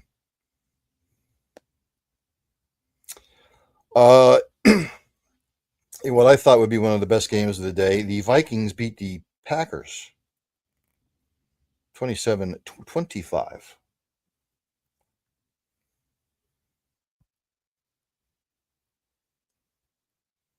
Minnesota did everything to lose the game. They were up 27-12. Sorry, they were up 27-10. And the Packers came storming back. Jordan Love, 19-30, 185, a touchdown, no picks. Josh Jacobs, 17 carries, 69 yards, and a touchdown. Romeo Doubs went 7 for 58 receiving. Javon Bullard, Edgerrin Cooper, 11 total tackles apiece. For the Vikings, Sam Darnold, 33 of 43, 377, 3 touchdowns and a pick. Aaron Jones, 12 carries, 47 yards. Justin Jefferson, 8 for 92. Blake Cashman, 11 total tackles. When we look at the team stats, it was basically even throughout. Nothing really stands out, to be quite honest with you. Minnesota could only muster up 69 yards rushing, Green Bay 104. It kind of kept Green Bay in the game. But look, the Vikings are 14-2. Packers are 11-5, which sets up home field with the Vikings and the Lions coming up. The Commanders beat the Falcons 30-24. Commanders obviously solidly in the wild card. Falcons still hanging on by a thread. They're not even hanging on by a thread. I think they were eliminated. Yes, they were eliminated. Actually, no. I think they can still win the NFC West or the NFC South. Michael Penix was 19-35, 223, a touchdown, a pick. Bijan Robinson, 17 for 90 and 2 touchdowns rushing. Drake London, 7 catches, 106 receiving. Jesse Bates, 12 total tackles. Jaden Daniels, 24 36, 227, 3 touchdowns, no picks. He also ran the ball 16 times for 127 yards. Olamide Zacchaeus, 8 catches, 85 yards receiving, and Quan Martin, 8 total tackles. We go to the team stats. Really, the difference in the game for me, and again, Washington won this in overtime. Third down efficiency, the Falcons were 2 of 10, Washington was 6 of 13. So again, we will have to see what happens with both these teams this weekend. And then on Monday night, the 49ers snatched defeat away from victory. Again, I am very concerned about the Lions defense. Jared Goff, 26 of 34, 303 yards, 3 touchdowns, no picks. Jahmyr Gibbs, 18 for 117 and a touchdown rushing. Jameson Williams, 5 for 77 yards and a touch. Jake Campbell, 9 total tackles. 49ers, Brock Purdy, 27 of 35, 377, 3 touchdowns, but he threw the 2 late picks. San Francisco couldn't run the ball, 18 carries, 75 yards. Ricky Pearsall and George Kittle, each with 8 catches apiece and over 100 yards receiving. Just watching the game here, it's been that kind of night for Georgia. Wide open receiver, and he drops it. Diamadre Lenore, 9 total tackles for San Francisco. We go to the team stats. San Francisco turned it over twice. That was the difference in the ballgame. Plus the Lions 14-2. The Niners are 6-10.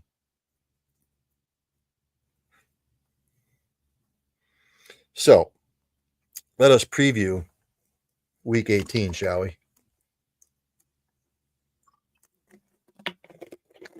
Actually, no, there's no game tonight. I'm sorry. No Thursday game tonight. So coming up on Saturday,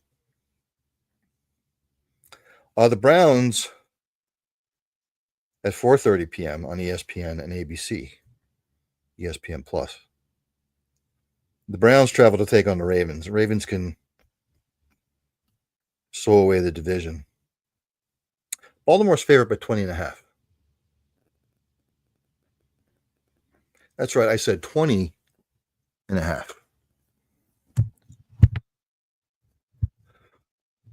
Somebody knows something? If it's a blowout in the first half, then Baltimore is going to pull their starters. I think this is a blowout. So I'm going to go Ravens 38, Browns 10. 8 p.m.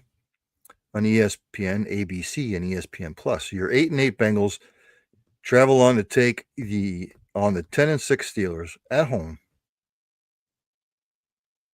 Cincinnati is actually favored by 2.5. The Bengals are actually, they're better on the road than they are at home. My boys from Steel City Renegades, I'm sure are ready to pull their teeth out. Excuse me while I adjust. I hopped off the Bengals bandwagon a long time ago.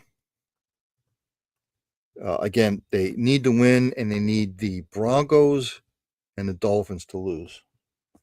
Ladies and gentlemen, in the Sugar Bowl, we have a touchdown by Georgia.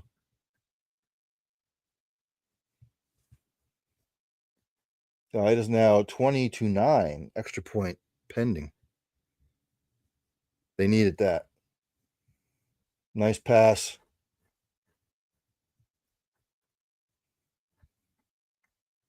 Yes, very, very nice design play. Sideline route. I'll tell you what. Cincinnati is favored by 2.5. Bengals don't have a great history in Pittsburgh. I tell you what, I'm going to go Steelers.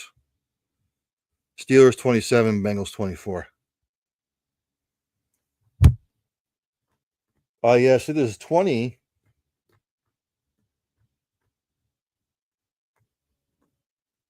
to 10.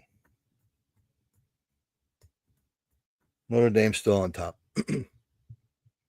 On Sunday, the Falcons are hosting the Panthers. Do or die for the Falcons, basically. Falcons need to win. Atlanta's favored by 7.5. I'm going to take the Falcons to win this 28, Panthers 14. That's an indoor game, obviously. If you're looking for the weather report, I have it for you. The Browns-Ravens at the time of kickoff at 4:30 p.m. on Saturday, a balmy 32 degrees in Baltimore. And the Steelers game, a balmy 23 degrees. 1 o'clock, Panthers-Falcons are on CBS. Commanders-Cowboys on at 1 o'clock.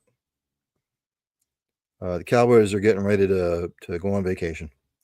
Washington's favored by 6. I think the Commanders can still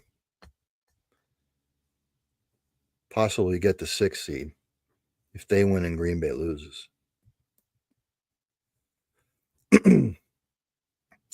Cowboys are just a shamble now. I'm going to go Commanders 30, Cowboys 17. 1 p.m. on Fox, the Packers take on the Bears. Temperature at kickoff at 1 o'clock in Chicago, 18. Green Bay's favored by 10. Somebody knows something. Bears were, I believe, 4-2 at one point. They've lost 8 in a row. Make it 9. Packers 35, Bears 13. 1 p.m. on CBS, the Texans travel to take on the Titans. 39 degrees at kickoff. Tennessee's favored by 1.5. Texans have nothing to play for. They will rest everybody. I'm going to go Titans just because the Texans are resting everybody. I'm going to go Titans 27, Texans 14.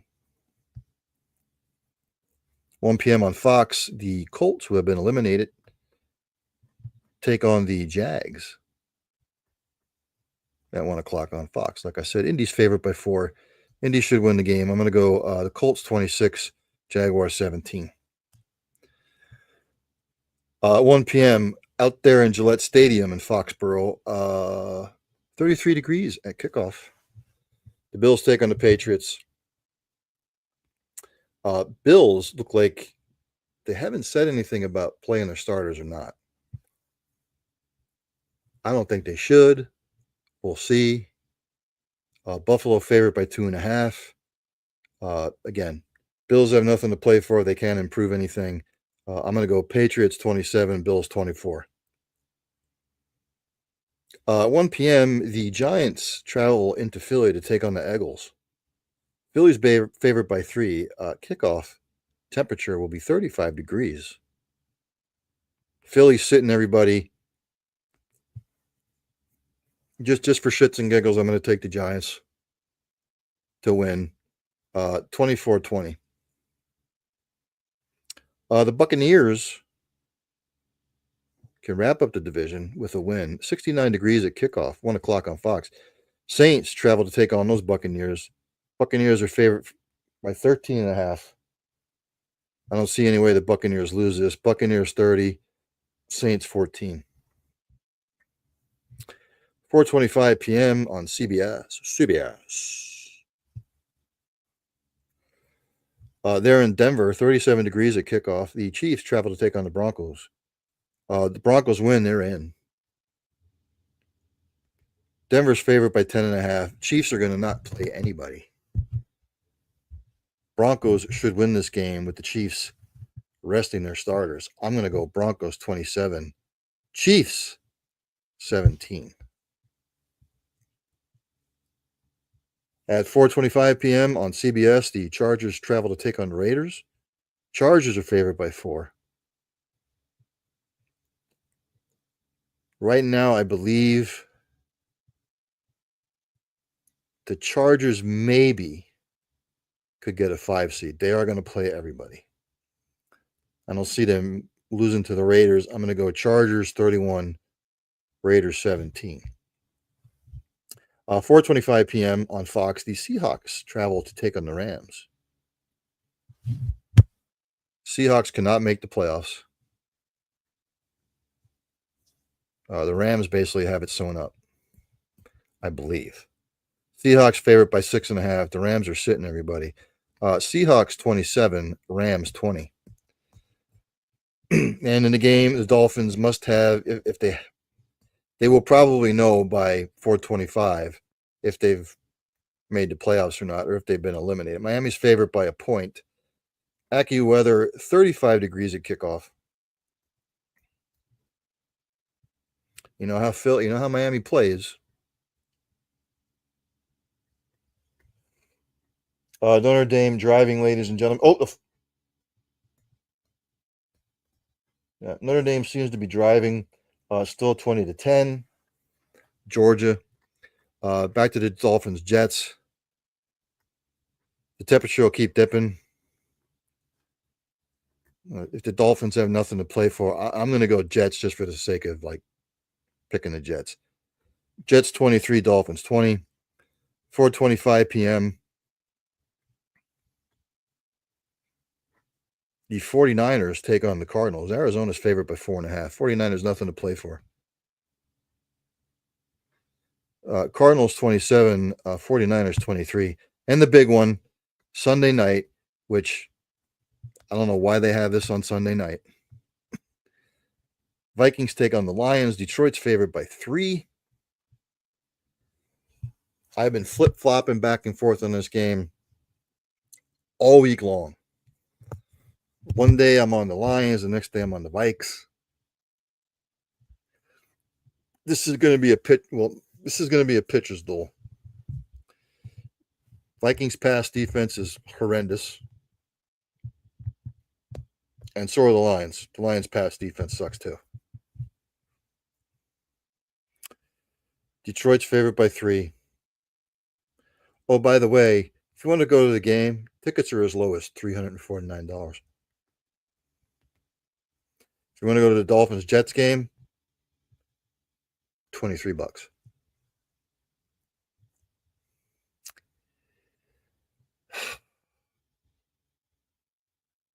I don't know. This is essentially a pick 'em game. Earlier, I was in the Lions just because they're at home.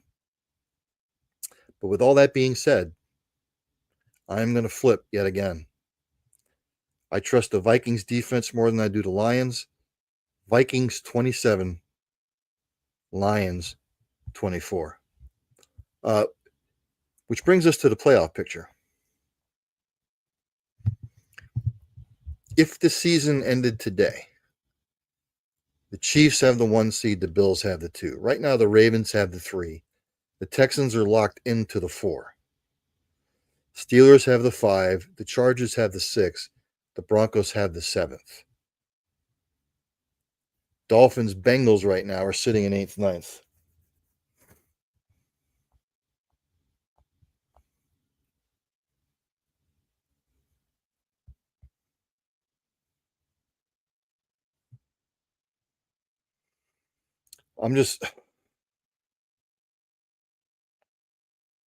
Broncos can clinch the 3rd AFC wildcard spot with a win or tie at home against the Chiefs. If Denver loses, then wins by either Miami or Cincinnati would knock the Broncos out of contention. Of the 2 8-8 teams right now, Miami has a major advantage over Cincinnati because of the Finns' favorable record against AFC teams. They have a 1-game edge.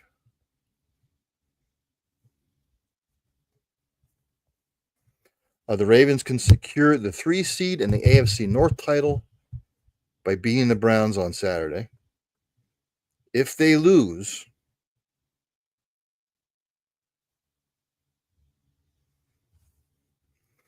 to Cleveland, they can still maintain their current position in the playoff picture with a Steelers loss to the Bengals.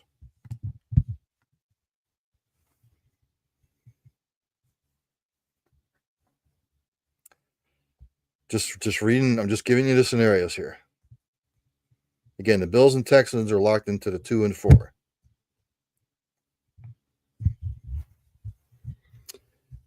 If the Steelers fail to shed, if the Steelers lose again, and the Chargers win, Pittsburgh would drop to the 6th seed. If that happens, instead of playing the Texans in the first round, the Steelers will wind up playing Baltimore in the first round.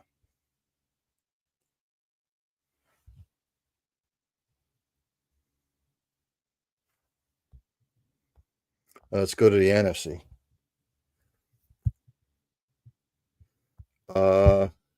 Give me just a second here.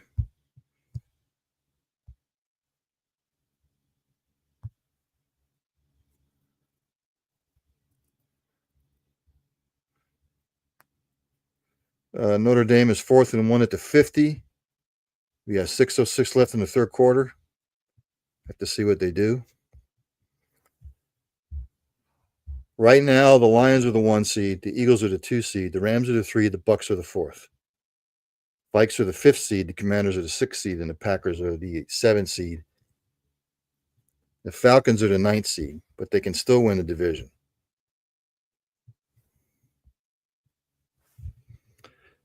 Obviously, whoever wins the Vikings-Lions game will be the 1 seed throughout the NFC playoffs. Whoever loses that game, they will be locked into the 5 seed.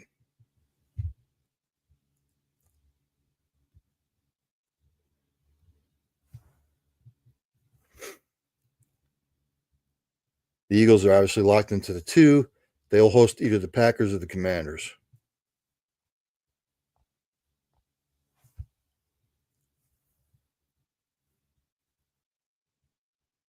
So I'm just reading it over here verbatim. A Washington win or Green Bay loss would keep both clubs in their current spots.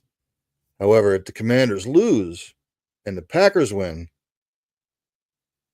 then they flip-flop.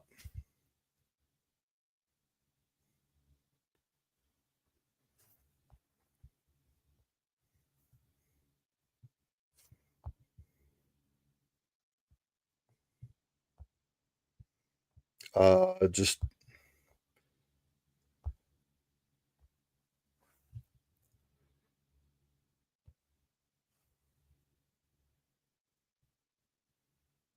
just reading over some stuff here. So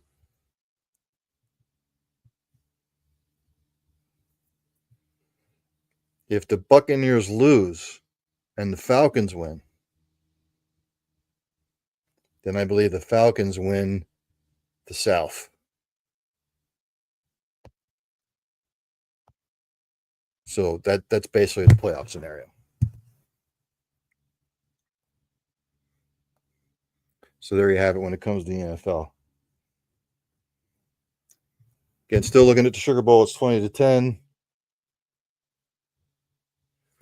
Looks like Notre Dame. They did go for it.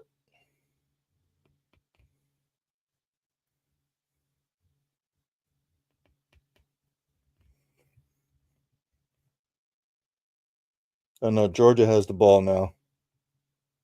Ladies and gentlemen. If Georgia can drive the field here and cut it to 20-17, we've got a ball game.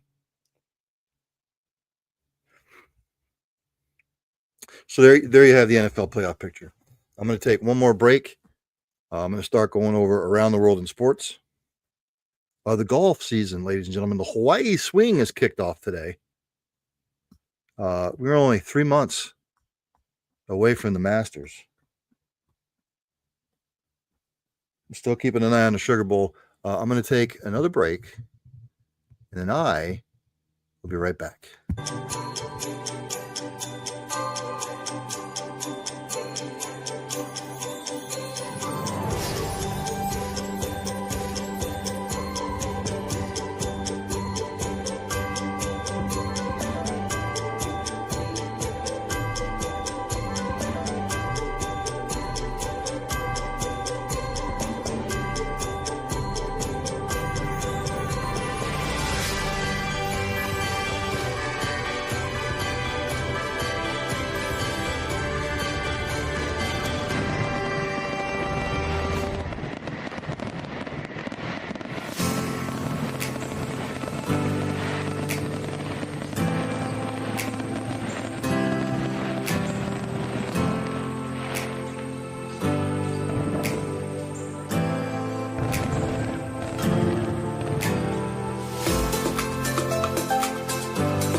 Bud Light presents Real Men of Genius.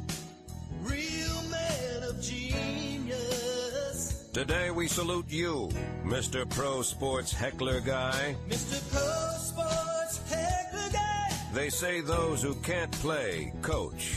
Apparently those who can't coach sit 30 rows back, shirtless, shouting obscenities. Oh, that's right, motherfucker. Thanks to you, our team is armed with game-winning tips like catch the ball and throw it. Shout it out now. You stink.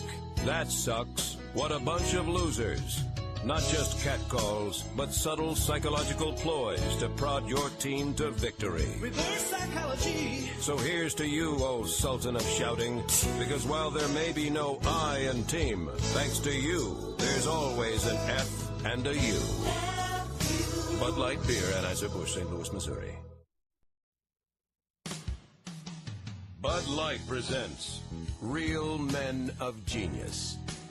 Real men of genius. Today we salute you, Mr. Really Stinky Breath Breather Outer. Mr. Really Stinky Breath Breather Outer. Though we'd never tell you to your face, you've got the breath that can stop a charging elephant. Show us some mercy. We want to hear what you have to say. We just want you to say it from way over there. Keep on going. What was it you had for lunch? A dead rat? A rotten egg? A turd sandwich? Nasty turd sandwich. Whatever it was, it just singed off my eyelashes. Oh. So crack open an ice-cold Bud Light, Barnacle Breath, because you put the hell in halitosis. Mr. Really Stinky Breath Breather Outer. Bud Light Beer, Anheuser-Busch, St. Louis, Missouri. They never get old. They're 20-some years old, and they never get old. It's still 20-10 in the Sugar Bowl. Let's go to the NBA. Unfortunately for the Pistons, Jaden Ivey has broken his leg, his left leg. He did undergo surgery for it. He's out for the remainder of the season, unfortunately. Cole Anthony on Wednesday slipped and fell into Ivy's planet leg while going for the ball. Ivy was in obvious distress as he grabbed for his shin. Detroit's medical staff quickly attended to him. So that sucks. Hopefully he can come back even better than before. You know, the NBA has suspended Amen Thompson and Heat's Terry Rozier for fighting.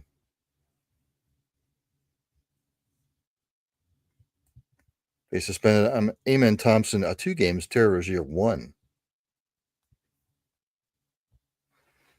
The league also handed out $145,000 in fines. On Tuesday, Houston coach Ime Udoka was fined $50,000 for verbally abusing a game official and not leaving the court in a timely manner, while the Rockets' Jalen Green was fined $35,000. Miami's Tyler Hero was fined $25,000. Houston's Fred VanVleet was fined $35,000 for making contact with referee Mark Davis.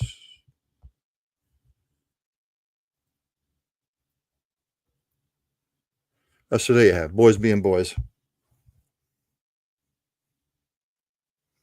Let us go to the standings. Haven't done this in a while. In the Eastern Conference, the Cleveland Cavaliers have caught fire again. They are on top of the Eastern Conference at 29-4. Celtics are second, 24-9, 5 games back. The Knicks now up to third. They've also actually caught fire. 9-1 in their last 10. They are 5.5 back. Celtics mediocre at 5-5 right now in their last 10. The Magic sit fourth, 20-15, 10 games out. The Milwaukee Bucks and the Miami Heat, 5th and 6th, tied at 17-14 apiece, 11 back. The Hawks are 18-16 in 7th place, 11.5 back. Pacers are 16-18, 13.5 back. The Detroit Pistons are 15-18, 14 back. The Bulls 15-19, 14.5 back. The Sixers have seemed to turn it around here. They are 7-3 in their last 10. They're 13-18, 15 games back. The Brooklyn Nets, Toronto Raptors, Charlotte Hornets, and Washington Wizards right now all suck. They're waving bye-bye to the playoffs right now. If we go out to the Western Conference, pardon me while I adjust my screen. The Oklahoma City Thunder, who have caught fire, they are 10-0 in their last 10. They are 27-5. Sit atop the Western Conference. The Memphis Grizzlies and the Houston Rockets are second and third, respectively. 5 and 5.5 back. The Nuggets are fourth, 19-13, 8 back. Mavericks fifth, 20-14, 8 back. The Clippers are sixth, 19-14, 8.5 back. Lakers seventh, 18-14, 9 games back. The Timberwolves are 17-15, 10 games back. San Antonio Spurs 17-16, 10.5 back. The Clippers.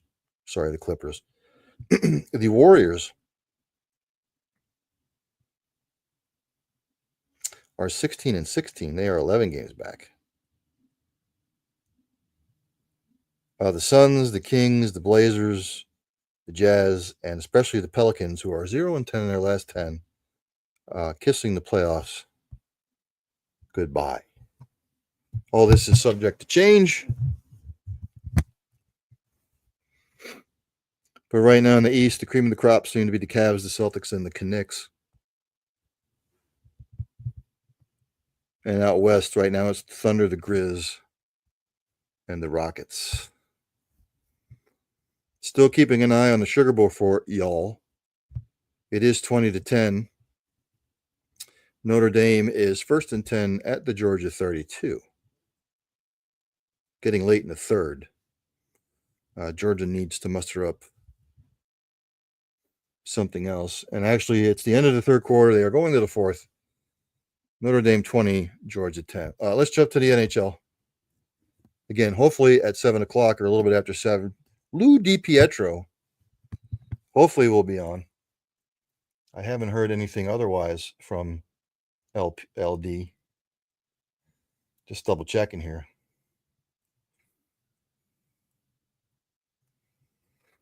And again, Lou DiPietro, Mid-Atlantic Digital Lead, at Odyssey Sports, at WFAN 660, at Sports Radio WIP, at 106.7 The Fan, at Team 980. Ex-Paul Heyman guy. He's a chicken parm enthusiast. TJ's dad. His opinions are his. Again, we jump to the NHL.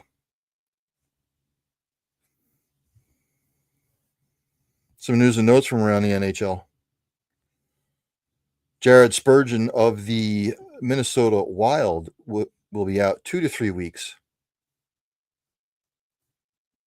with a right leg injury. Hopefully he can come back for the Wild. Wild having a decent season. Colorado Avalanche, Valerie Nichushkin is day-to-day with a lower body injury.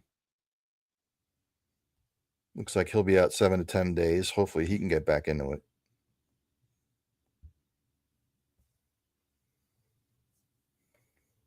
The U.S. beat Canada in the World Juniors. They will get Switzerland in the quarters.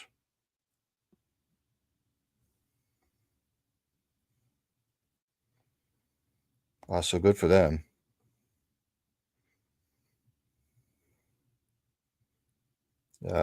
Hopefully they can win gold. Igor Shesterkin was placed on IR by the Rangers. He has an upper body injury. They have recalled NHL veteran Louis Domingue from the NHL Hartford Wolfpack. Jonathan Quick, who is the backup, he is 5-4 in 12 games this season with a .907 save percentage and a 2.69 goals against average. Shesterkin having a rough year. He's 11-15-1 in 27 games. .906 save percentage, and he's giving up 3 goals against average. I picked the Rangers and the Stars in the NHL Stanley Cup Finals. Shame on me.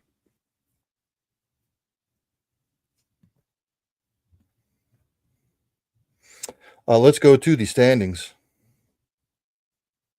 in the National Hockey League. We go to the Eastern Conference, ladies and gentlemen.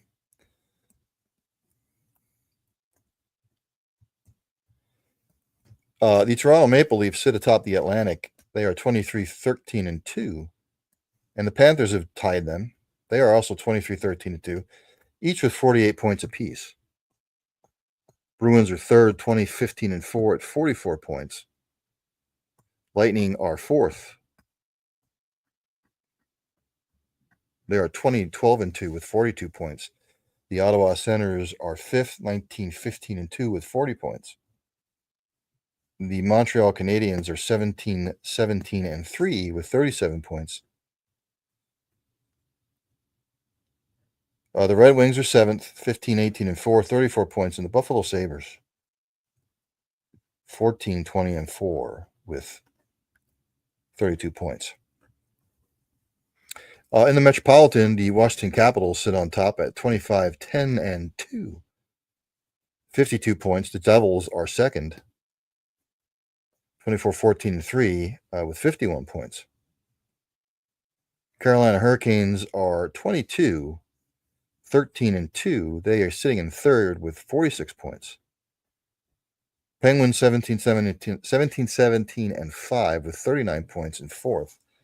Blue Jackets are fifth, 16-16-6, 38 points. The Flyers also 17-17-4, 38 points. Islanders are 14-7-7, 35 points. And my pick from the East, the New York Rangers, ladies and gentlemen, are 16-19-1 with only 33 points. In the Western Conference, the Winnipeg Jets, 27-11-1, they lead the Central with 55 points. Minnesota Wild are second, 23-11-4 with 50 points.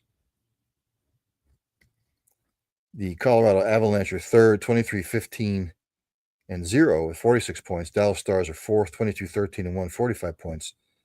St. Louis Blues are fifth, 18-17-4, 40 points.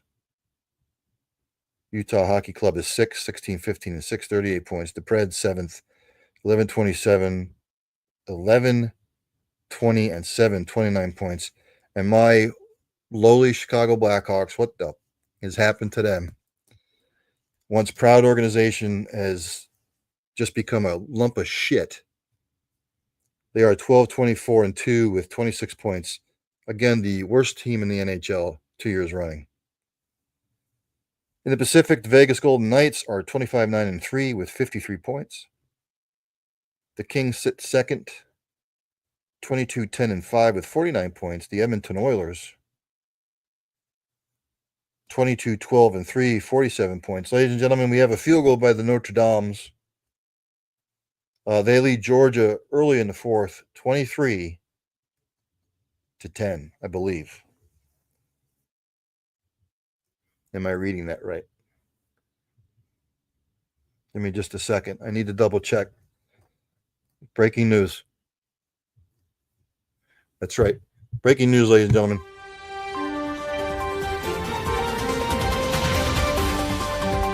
It is 23-10, early in the fourth quarter. Notre Dame trying to punch their ticket to the Final Four.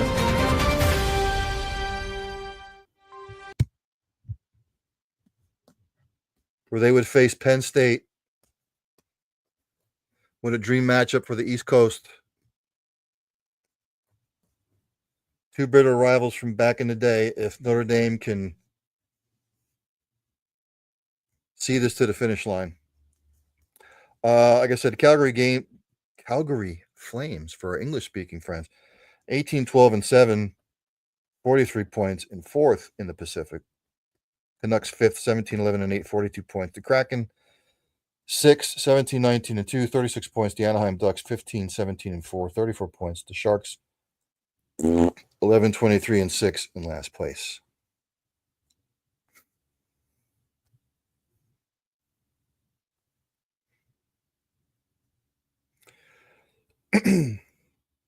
For you soccer jabronis like me, It would take me forever and a week to go through all of the conferences, all of the tables in soccer. I will go to the most followed, which is the English Premier League.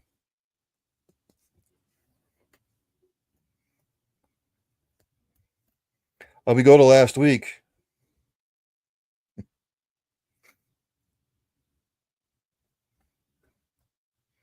If I can get to it.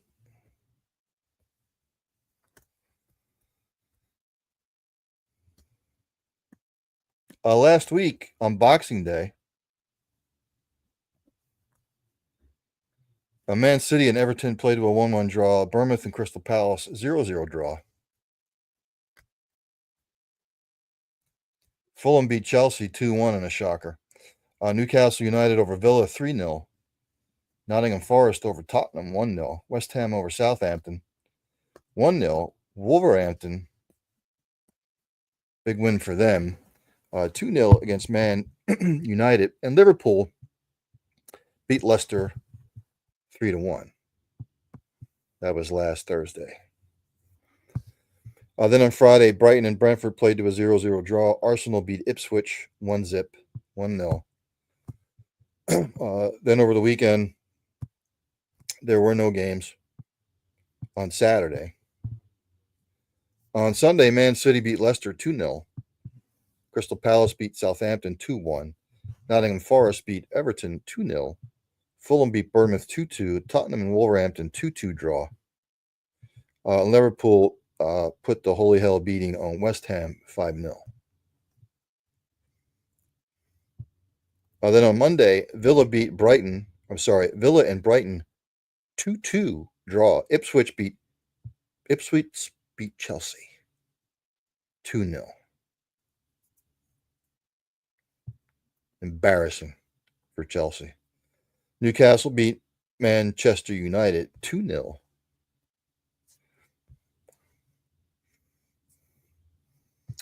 On New Year's, Arsenal beat Brentford 3-1. No games today. No games tomorrow. We look ahead to the weekend on Saturday. Tottenham hosts Newcastle. Bournemouth hosts Everton. Villa hosts Leicester City. Palace hosts Chelsea. Man City hosts West Ham. Southampton hosts Brentford. And Brighton hosts Arsenal. On Sunday, Fulham hosts Ipswich. Liverpool hosts Man United. And then on Monday, Wolverhampton hosts Nottingham Forest.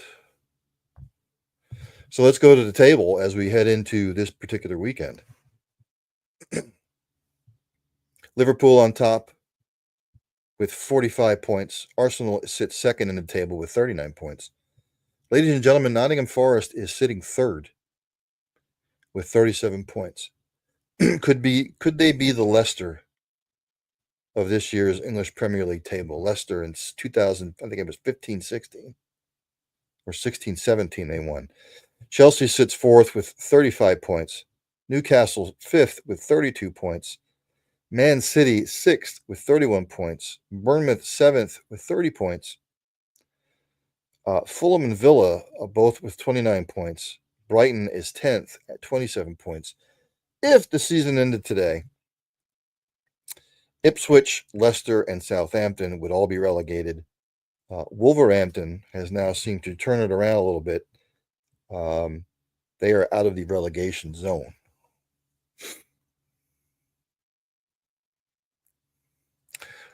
Again, hopefully my man Lou DiPietro will come on.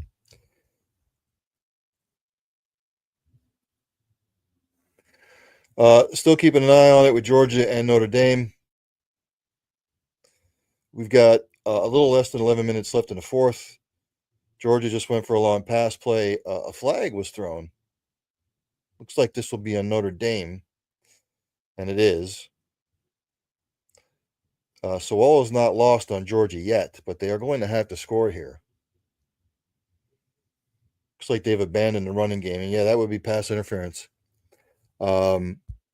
So there you have it for the English Premier League. NCAA men's basketball, ladies and gentlemen, we are in full swing.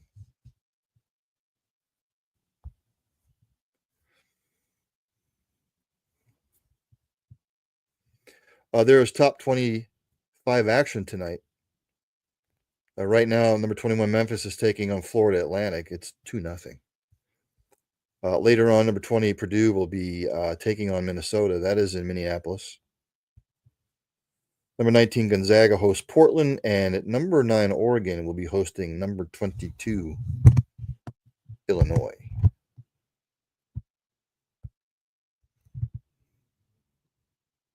Let's go to the top 25 college basketball rankings in the men's division. As it stands this week, they use the AP poll and the coaches poll. So I will actually do the AP poll. Baylor's sitting 25th, Ole Miss is 24th, Arkansas is 23rd, Illinois is 22nd. Memphis is 21st, Purdue's 20th, Gonzaga 19th, Michigan State is 18th. Mississippi State is 17th. Cincinnati 16th, UCLA 15th, Houston 14th, Texas A&M 13th. Oklahoma's 12th, UConn is 11th. Kentucky 10th. Oregon is 9th. Marquette 8th, Kansas 7th. Florida 6th, Alabama's 5th, Duke is 4th, Iowa State 3rd, Auburn 2nd, and the Tennessee Volunteers still undefeated atop at 12-0.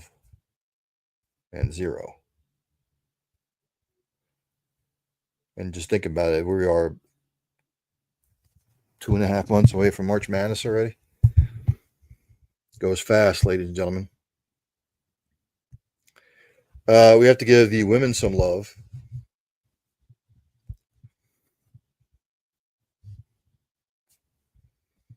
Let's go to the rankings in the women's division, college basketball. This is according to the AP poll. Ole Miss is 25th, Michigan's 24th, Iowa's 23rd, NC State's 22nd, Michigan State's 21st. California's 20th, Alabama's 19th, West Virginia is 18th, North Carolina 17th, Kentucky 16th. Tennessee's 15th, Duke is 14th, Georgia Tech is 13th, Kansas State's 12th. TCU 11th, Ohio State is 10th. Oklahoma 9th, Maryland 8th. UConn is 7th, LSU is 6th. Texas is 5th, USC is 4th, Notre Dame is 3rd, South Carolina is 2nd. UCLA is your unanimous number 1 in women's college basketball. People are already talking about bracketology and stuff. I can't. It's just too soon. In the world of the PGA, they have kicked off the Hawaii Swing.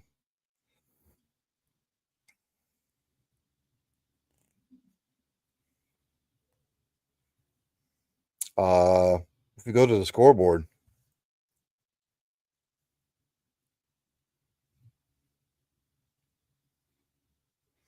out there at the Kapalua Resort, the Plantation Course in Kapalua, Hawaii. Right now, the temperature is 74 degrees. Winds are southeast at 5 miles an hour. The gusts are 12 miles an hour. They're 5 hours behind us, so it's only 6 after 2. I see Lou DiPietro in the green room. Before I bring him on, just to tell you, Tom Hoge, Will Zalatoris, Cameron Young, Colin Morikawa are your leaders atop the board.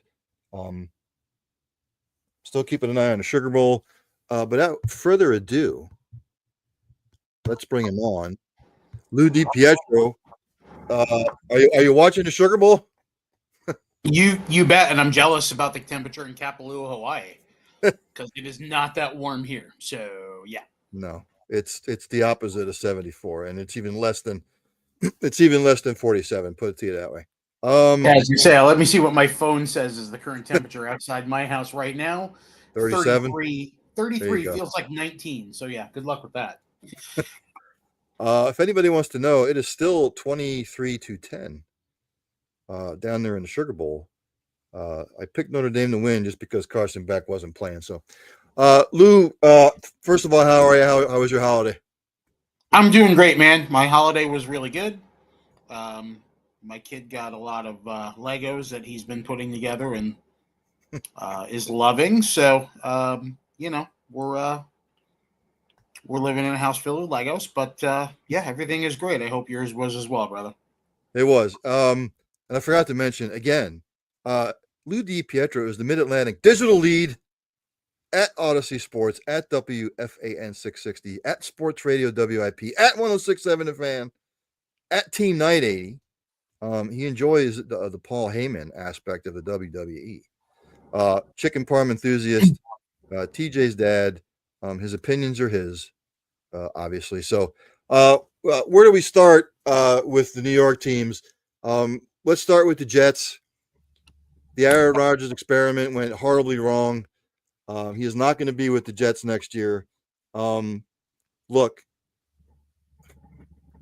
the ownership of the Jets is horrible. I don't think they know what they're doing. Jets fans have just been mired in the crap for the last 50 some years. And yes, they've had decent seasons in between there. They could have had a couple of shots at maybe going to the Super Bowl, but it just hasn't. Lou, where in the hell does this organization go after this season? Hopefully somewhere with somebody that knows what they're doing. The other day on our air, Joe Beningo called them the worst franchise in professional sports, which is something he long called the Knicks during the Jim Dolan era and the fantasy basketball era, where they were Isaiah Thomas was in charge and they were trading for anybody and everybody that had ever played in an All-Star game. And I think a lot of people are of the understanding, even more so now than ever, if they already were, and they now know if they hadn't. Franchises rot from the head down, just like fish. Mm-hmm. And the head of this franchise is one Robert Wood Johnson, who, has his name on Barnabas Health hospitals all throughout Jersey. And unfortunately, his fingerprints are all over the training center in Florham Park. And that's a problem. They were talking the other day, and I'll use Joe, Joe's thoughts here as the basis for this, about just how much that like Woody may have meddled in the Aaron Rodgers situation, and Woody may have meddled in this, and Woody may have meddled in that, and you look at the state of New York baseball right now, and obviously when it comes to signing a free agent for $750+ million like Juan Soto did, Hal Steinbrenner is going to be involved. Steve Cohen was obviously involved. I'm sure ownership of every team Soto was a serious, play for had to be involved in some way, shape, or form, right? It's the nature of the beast. I look down the road in Philadelphia at Jeffrey Lurie, who's owned the Eagles for a good chunk of my life. Mm-hmm. I look at, you look at franchises like the Chiefs, where the Hunt family's kind of been there forever. You look at families, franchises like the Lions, who, if you watched Monday Night Football, Joe and Troy kind of gave a little background about the current Ford dynasty there, and how the current owner said, they had a couple of bad years, but you know what, we're going to stick with things. Things are going to get better. They hired Dan Campbell. They hired Chris Spielman. They hired their GM, and they kind of trickled down. Mm-hmm. I'm watching it unfold right now for those last two of the four websites that you mentioned from my Twitter bio in DC, where the Josh Harris tenure of the Commanders couldn't be any different than the Dan Snyder era of just debauchery, futility, and various other words that indicate poor everything. And how he installed Adam Peters. He brought in Bob Myers, who built the Winter and the Warriors, to be part of his search committee to find, a new regime. And they brought in Adam Peters, and Peters brought in Dan Quinn, who was about as sexy as white toast with butter on your breakfast plate. But they're 11-5, and they're going to the playoffs, and they could be the 6th seed, right? In 1 year, with Jaden Daniels and a bunch of guys they brought in on short-term contracts that just fit what they're building. Point being there is you look at all those organizations and you say, this is an organization where the owner has a clear vision. They let their football people do the footballing. Daniel Snyder did not do that. Look at Ron Rivera. And they own the team. They don't run the team, and in all sports, the most successful franchises are that way. Jets fans' biggest hope can be that in 3 weeks, when Donald Trump is inaugurated, that he sends Woody back to the UK as ambassador again, I guess, because then he'll be out of their hair for 4 years. Because he just, it's sad. It's the Giants too are kind of almost falling into this boat, but it's just organizational failure from the owner down. That hire football people, let them do their football thing, stop meddling. You're in New York. It's going to be magnified. Let them do their thing. There's talk about how Joe Douglas was undermined with the Hassan Reddick situation, and Reddick has been an absolute bust, which makes me happy and sad as an Eagles fan because he's not there anymore. So it's awesome that he doesn't suck on the Eagles, but it's kind of tough to watch him be this bad. But, just whoever replaces Joe Douglas and whoever Joe Douglas picks to replace Robert Saleh, that should be the order of operations. Team presidents or brass should hire a guy who's ready to revamp everything because it's time to overhaul it. They got some good pieces. It's time to tear it down and just see what you can get and let them cook. And honestly, that I understand that that's going to include most likely Aaron Rodgers sitting as a quarter of the cap in dead money. But on the bright side, you're going to have a top 10 draft pick. You can start building that foundation. Maybe you let Rodgers come in and play one more year if he wants. He said, what is it? If I want to play and they don't want me here, then I'll see if there's other options. Okay, Brett Favre, cool. And just start from scratch, blow it up. It's not going to be as easy as the Commanders with their rebuild this year, but it with the talent they have, it can be as easy as what we saw with the Texans the last 2 years with DeMeco Ryans and CJ Stroud, or even the Lions with under Dan Campbell and their resurgence. Find the right guys, find players to fit that system, find the right system, and let them cook and just stay out of it, Woody. That's it. That's the recipe. When you're nixing decisions because of Madden ratings, yeah.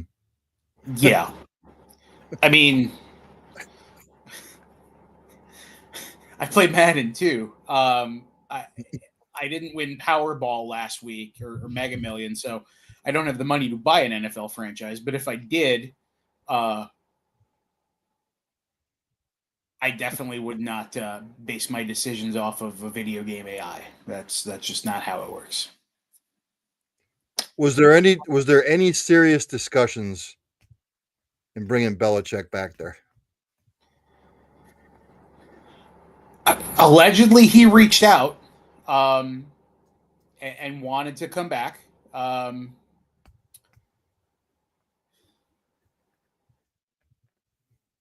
can understand if you don't want to bring him back based on the past. I've had jobs I've left where I would love to go back, but just it wouldn't be the right thing for all parties involved. With history and hindsight being 2020. So I can understand if you don't want to bring him back, but to not even pick up the phone or acknowledge it would be a mistake. You can hate him all you want for his success. And if you're not a Patriots fan, chances are you do. But there's, and there's no guarantee that he would be the savior, because the Patriots sans Tom Brady were kind of bad at the end of the Belichick era and still are. Right. He wasn't exactly great in Cleveland. And who knows what it would have looked like if he had not resigned as HC of the NYJ on a napkin in 2000 when Bill Parcells decided to hang it up. But he's still the greatest head coach of this generation, if not all time. And he's got more rings than, anyone walking around the Jets building. If there's anyone that's been there for 55 years. So to not even acknowledge the fact that he'd be interested would have been stupid. Though we flip it to the Giants. Saquon Barkley's laughing in their face. The whole Daniel Jones thing was a debacle. Yep. They go out and win last week, which I think that bumped them out of the number 1 slot. Dropped him to number 4 as of right now. 4. Yep.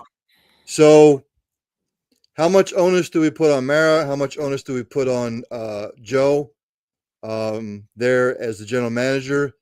Look, they should have brought back Barkley because he was the mainstay of the franchise. He was your bell cow. I get it. The offensive line wasn't that great. They weren't going to pay him. They paid Daniel Jones. I don't know what they could have done to get out of it. But when Giants fans see what Saquon's doing now with a fantastic offensive line, what they could have had, where do the Giants go from here? Because, look, the Jets and the Giants, I think Dable's done. I know there's things that have been out there saying that they're going to bring him back. But for me, organizations like the Giants and the Jets as a head coach need a disciplinarian who holds everybody accountable, who doesn't take any shit. And they got rid of Robert Salah. Where did it get him? They brought in Devontae Adams. Where did it get him? It's just, that's the Jets. But as far as the Giants go, I mean, where do they go from here? Because it's been a shit show with them too, Lou. The 6 players immediately taken after Saquon Barkley have all been to at least 1 Pro Bowl. I think 8 more first rounders have been to at least 1 Pro Bowl, including the guy that was taken at the end of the round, Lamar something or other. I forget his name. I don't really know him very well. But look at that draft, right? So I'm going to take you back to Barkley. I hate to say this because it's not his fault. I hate to say this because he is a very good running back. I hate to say this because I'm loving what he's doing with the Eagles this year. Drafting a running back number 2 overall in 2019 was not a smart move by that administration. Because running backs very rarely, if ever, get second contracts from the same team. And a slightly larger but still small percentage of running backs get a big second contract from anyone. What Derrick Henry's doing, what Josh Jacobs is doing, what Saquon is doing, all of these veteran running backs that have seemingly been devalued, are having monster seasons. And props to Joe Mixon, Josh Jacobs, and James Conner for carrying my fantasy team to a chip this year. Did not use any other running back other than those 3 in any of my RB or flex spots. So go veteran RBs, right? But, it took Sam Darnold six years to figure it out, but look what he's doing in Minnesota. He was the next pick by the Jets. The Giants, who have been built for years on defense and running the football. Bradley Chubb was right there. I know he's been, hurt and hasn't been as great in Miami as he was in Denver, but Josh Allen was the number 7 pick. Look what he's done, especially with Dayball. Roquan Smith as a pass rusher was right there. The Redskins then at that point took Daron Payne at number 13, and they're still paying for that. But there were a couple of good quarterbacks available later in that draft if they wanted to kind of start the the end of the Eli era sooner, right? There were a couple of good pass rushers. There were a couple of good second. I mean, Denzel Ward was taken in the top 5. Minkah Fitzpatrick was a top 10, 11, whatever pick, wherever Miami picked him. Mm-hmm. There were players. I mean, look at what Derwin James has become, for the Chargers. He was 17th. But point being, there was so much need on that team and so many great players that better fit the foundation of the Giants. And I understand, like I said, they're built on running the football, but they needed defense. They needed an offensive lineman to replace something. If they wanted to pick a weapon for Eli at that point, that was not a very heavy skill player draft outside of the few quarterbacks that were, they expected 4 to 5 quarterbacks to go in the top 15, and they did, and then Lamar at 32. But, you look at the rest of that draft, and I mean, Nick Chubb was a 2nd-round pick, and he's probably other than Saquon, the best skill player in that draft, right? Non-quarterback edition, obviously, because I mean Lamar's Lamar. But that wasn't the draft to like, hey, there's going to be some good weapons here. I mean, Rashad Penny has done a whole lot of nothing. Sonny Michel, I think, is out of the league. DJ Moore is DJ Moore. I think he was the first receiver taken after Saquon was the first skill player taken. Like, it just that wasn't the draft to find that guy, at least not in the first round. And then they drafted Will Hernandez in the 2nd round, which, I mean, again, they passed on. They not that Mike McGlinchey has been great, but I mean, they passed on a potential cornerstone tackle there and a couple other good offensive linemen. The Lions center, Ragnow, was in that draft too. And it started there, right? And then they draft Daniel Jones because Eli era is coming to an end. And we saw what happened with Joe Judge in that whole era. The one mistake Dable and Shane made, and Evan said this today, and I disagree with it, but I understand it. Evan said that Dable and Shane should go because otherwise they're going to be hanging a rookie quarterback out to dry while they're coaching and general managing for their lives. And I don't necessarily agree with that, because I think at least what John Mara seems to understand right now, based on some of the things he's said and done over the last couple of years, that is the complete opposite of where the Jets are, is that the biggest mistake Dable and Shane made was extending Daniel Jones because he had that one good season their first year. Right. And, they put they put the franchise tag on Saquon. They could have put the franchise tag on Jones to see if it was more than a 1-year wonder. And I mean, he could have balled out and played lights out and looked for a contract too. Or if he sucks, you draft a quarterback this year, right? Right. Like, I mean, look where the Giants drafted and look at the quarterbacks who were available. Mm-hmm. Now, granted, they weren't going to get Jaden. They weren't going to get Caleb. They weren't going to get Drake May. They were 6th. They had a shot at Bo Nix. They had a shot at McCarthy. They had a shot at Penix. I mean, Malik Neighbors is amazing. But instead of that, they've got a wide receiver who's got a couple of career backups and a guy who's more famous for being part of a sandwich than being a quarterback. I mean, that was their big mistake, and I think that Mara understands that. And I think if Dable and Shane were going to be fired, they would have gotten the Saleh and Douglas treatment 2 or 3 weeks ago when that losing streak was at 7 or 8. Personally, if he was going to fire him, I thought he would have done it on the plane back from Munich when they lost to the damn Panthers. But right, and if he was going to fire them, he would have by now, because again, like, that win the other day is great for the 53 guys on the field and the dozens of coaches on the sidelines, but impacts their future immeasurably, depending on who they like. And maybe they don't like Shitter Sanders or Cam Ward. Maybe they have a different quarterback in mind, or maybe they're willing to, move a piece or two to move up in the draft New England doesn't need a quarterback, and they're right now the number one pick in the draft. So could they draft Travis Hunter and call it a day? Sure. Could they draft Ashton Jonty and, get Drake May a weapon? Sure. Could they beef up anywhere? Of course. But, quarterbacks usually go number one at this point. So they're going to be fielding calls if they want. So we'll see what they do. We'll see who they get. We'll see what they do.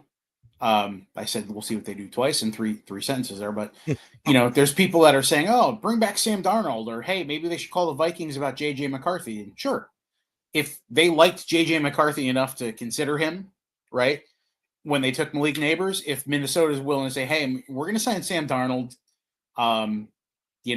we're going to see how that goes. But maybe Minnesota's smart enough to wonder if Darnold was a 1-year flash in the pan and franchise tag him instead of let him hit free agency.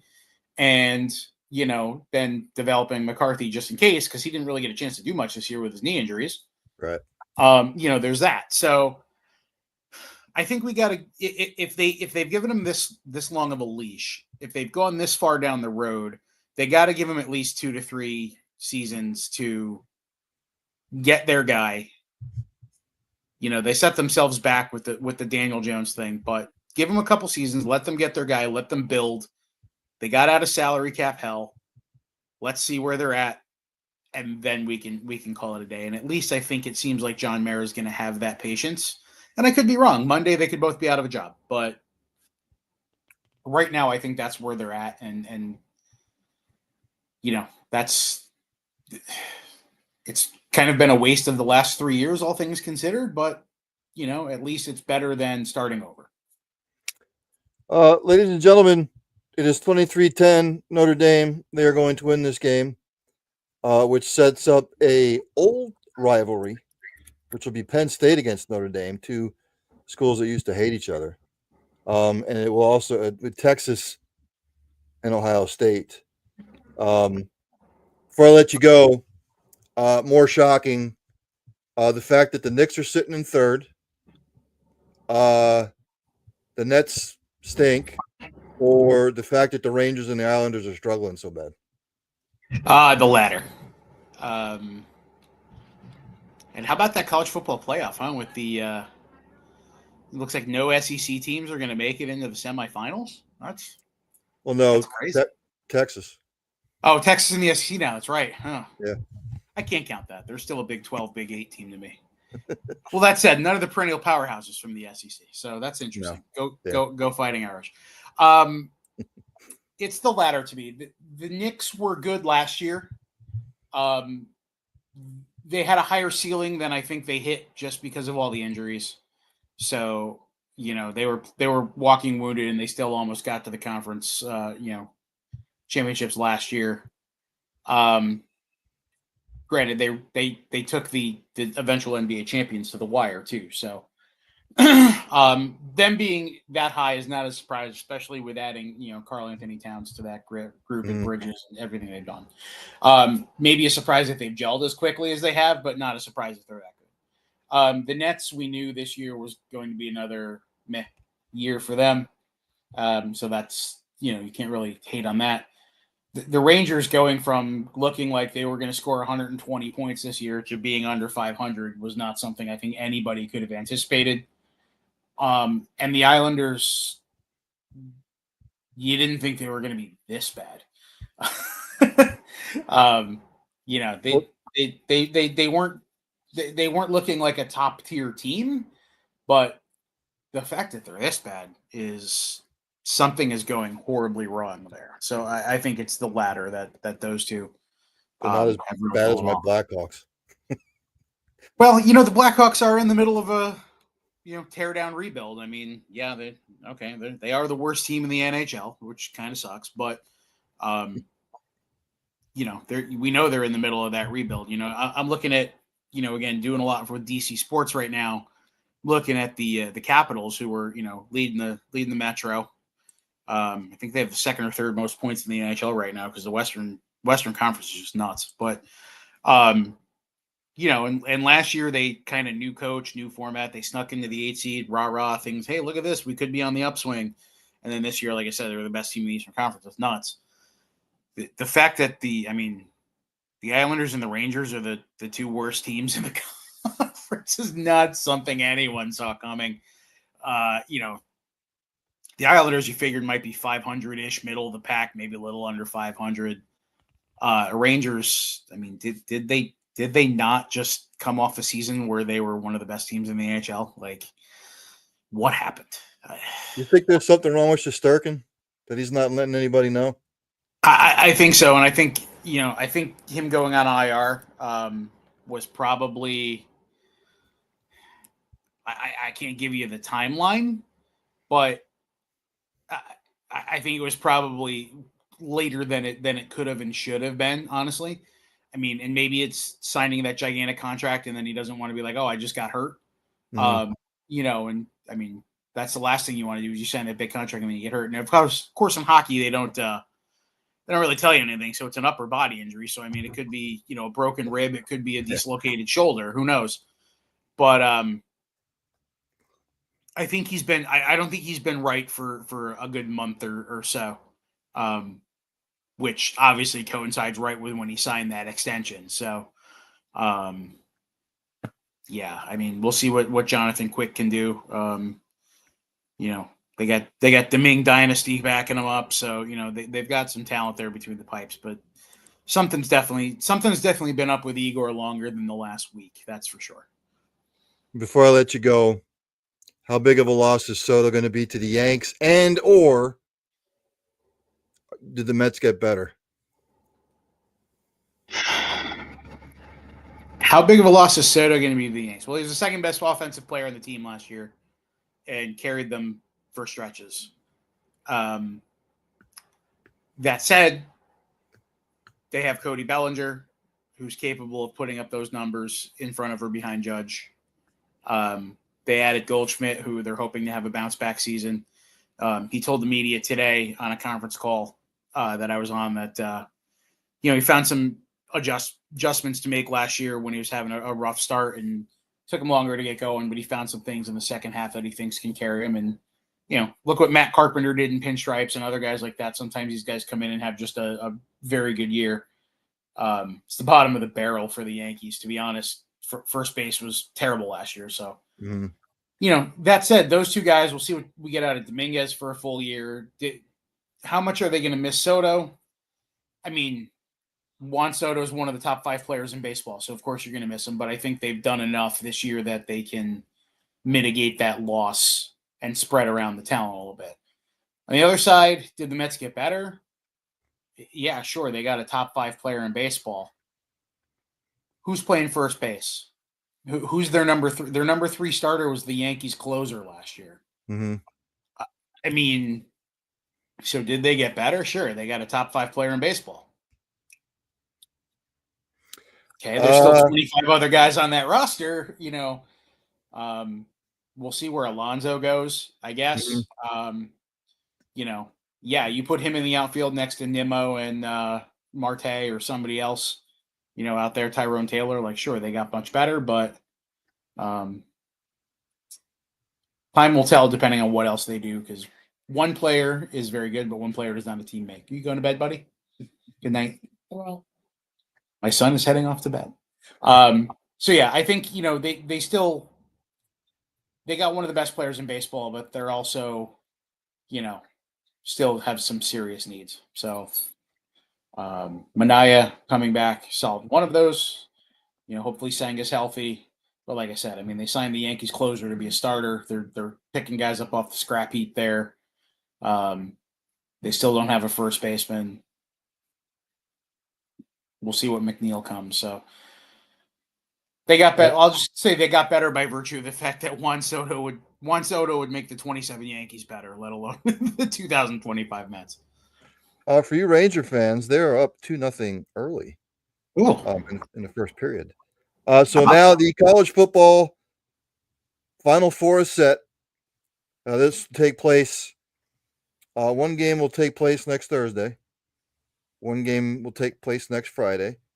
The game on Friday will pit Penn State against Notre Dame, a 6th seed and a 7th seed.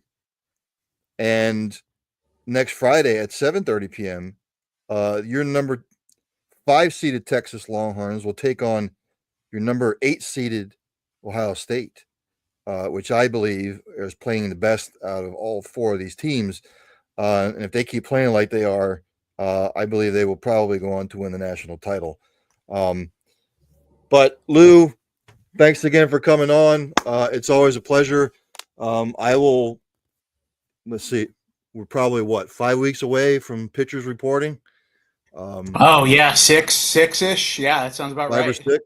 Yeah. I will have to hit you back up for preseason baseball.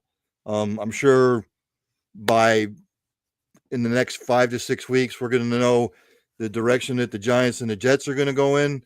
I'll have to hit you up again and tell all your friends if they want to come on this show, on my little rinky-dink program here. They're more than welcome to come on and talk about anything. Hey, always happy to join you, Ryan. And I'll just say this too. I find it interesting, and that's the word I'll use, that the top 4 seeds in the CFP all got bounced. Yes. I find that interesting. That's why I've said before, Lou, and I'll say it again. I don't have a problem with 14 teams. I really don't. What I think they should do, and I said this earlier on the show, what they should do is this. You want to have your conference championship games? Fantastic. You win your regular season conference? Fantastic. There should be no buys. There should be no automatic bids. Let the season play out. Get them in the war room. Pick the top 14 teams in the country that they deem the top 14, and then seed them. Yeah. No buys. No automatics. No buys. Just play the games, because what we saw in the first round. And look, I'll also say this: doesn't matter what formula they come up. They bitched about the BCS. Then we went to a 4 team. Oh, why wasn't it an 8 team? Then they picked the 4 best teams. Oh, and then they bitch about the 5th and 6th teams not making it.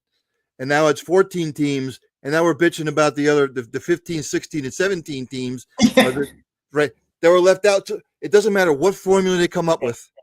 People are always going to bitch about it. Period. Alabama's crying, and they just got whomped. So yeah. And and also the fact that Notre Dame lost in Northern Illinois in week 1 and is now 2 wins away from a natty. That's I mean, yeah.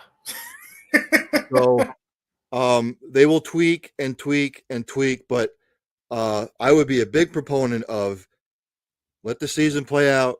Don't come out with rankings till after the 8th week of the season. The college football playoff committee can come up with their rankings after the 8th week of the season. You just play the season out. Don't have rankings, because rankings don't mean squat, Lou. If the publications, if Street and Smith and Pro Football or College Football Weekly, if they all want, Phil Steele, if they all want to come out with their publications in the summer, fine. But get rid of the AP poll, get rid of the coaches poll, because it changes after the first 2 weeks anyway. Yep. Don't have a poll. Don't have any rankings until after the 8th week of the season. Let them play a full 2 months first, and then come out with rankings. The one thing I always like to remind people of when we talk about, and I'll use the college basketball allegory here, is when we talk about the NCAA tournament, right? And you're like, oh, how is this team a 7 seed? Blah, blah, blah, blah, blah. Oh my God, I can't believe it. The number 1 7 seed is in the top 25. Mm-hmm. But it seems like they're a 7 seed. Like, it's so disrespectful. Like, they're the 25th best team in the country, according to the committee. It's just that with 4 brackets, 7 seeds are the 25, 6, 7, and 8th best teams. Like, yeah. I mean, put everybody, enough with the independent stuff. Put everybody in a conference. Make, especially in this NIL transfer portal era, take the top 70 teams, 64 teams, whatever it is, throw them into 8 conferences, let them have their fun, take the 8 conference champions and put them in the tournament and call it a day. Yep. But you probably never see it because it's too much of this, my friend. Oh yeah, the almighty dollar. Way too much of this. Agreed. It's like all the bowl games. I don't want to see 43 bowl games. I don't want to see 6 and 6 teams in bowl games. You should be 7 and 5 to make a bowl game. But it's all about this. They got to fill the bowl games. They got to. I don't want to see somebody douse with Mayo, Duke's Mayo. I don't know. I'm seeing somebody taking a Mayo bath. Oh, You know that's what I mean? tomorrow night, the Duke's Mayo Bowl, and I only know I So- only know that because it's on our airwaves. All right, buddy. Don't step on any Legos. I'll do my best, and I hope you enjoy the Bahamas Bowl on Saturday, Buffalo versus Liberty. I can't wait. I live for it. All right, take care, brother. All right, love. Happy You New too. Year. That's Lou DiPietro, ladies and gentlemen. So again, the college football playoff is set. The Final Four.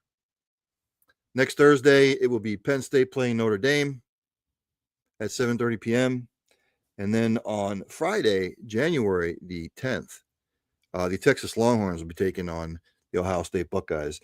So you have two Big Ten teams, an independent, and an SEC team. And again, I will say this, and I will bitch about it, and I will preach. No buys, no automatic bids.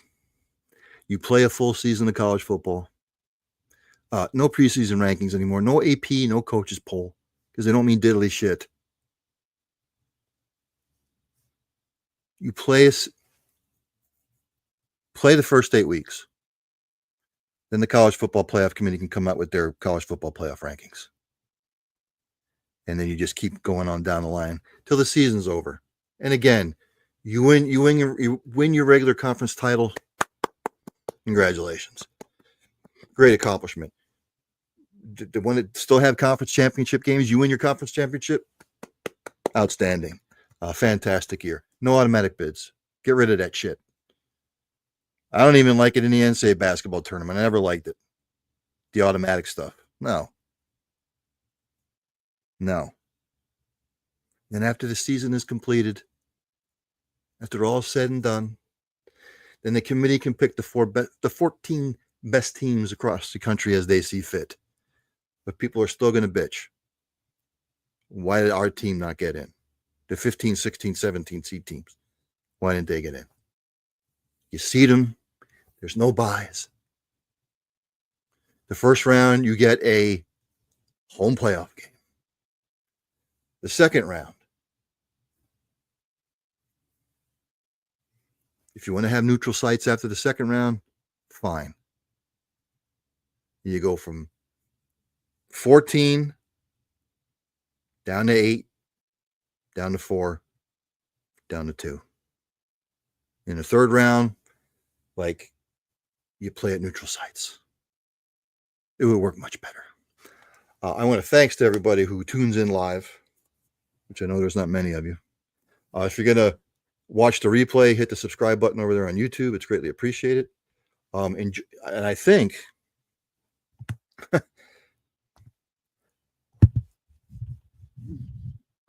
after this particular game,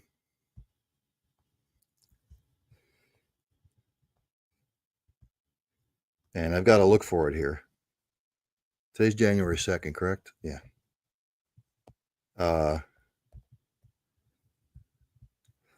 Yes, Duke and Ole Miss have to follow up to what you just witnessed. This is the TaxSlayer Gator Bowl down there in Jacksonville, Florida. Duke versus Ole Miss. I'm sure Lane Kiffin is still bitching. But again, thanks to everybody who tunes in. 3 hours and 15 minutes of solid entertainment. As I got to bring my light source back over here. Thanks again. I will see everybody hopefully on Monday. Big changes coming, extra shows. I got some things in the works potentially. So you all have a great and fantastic rest of your evening.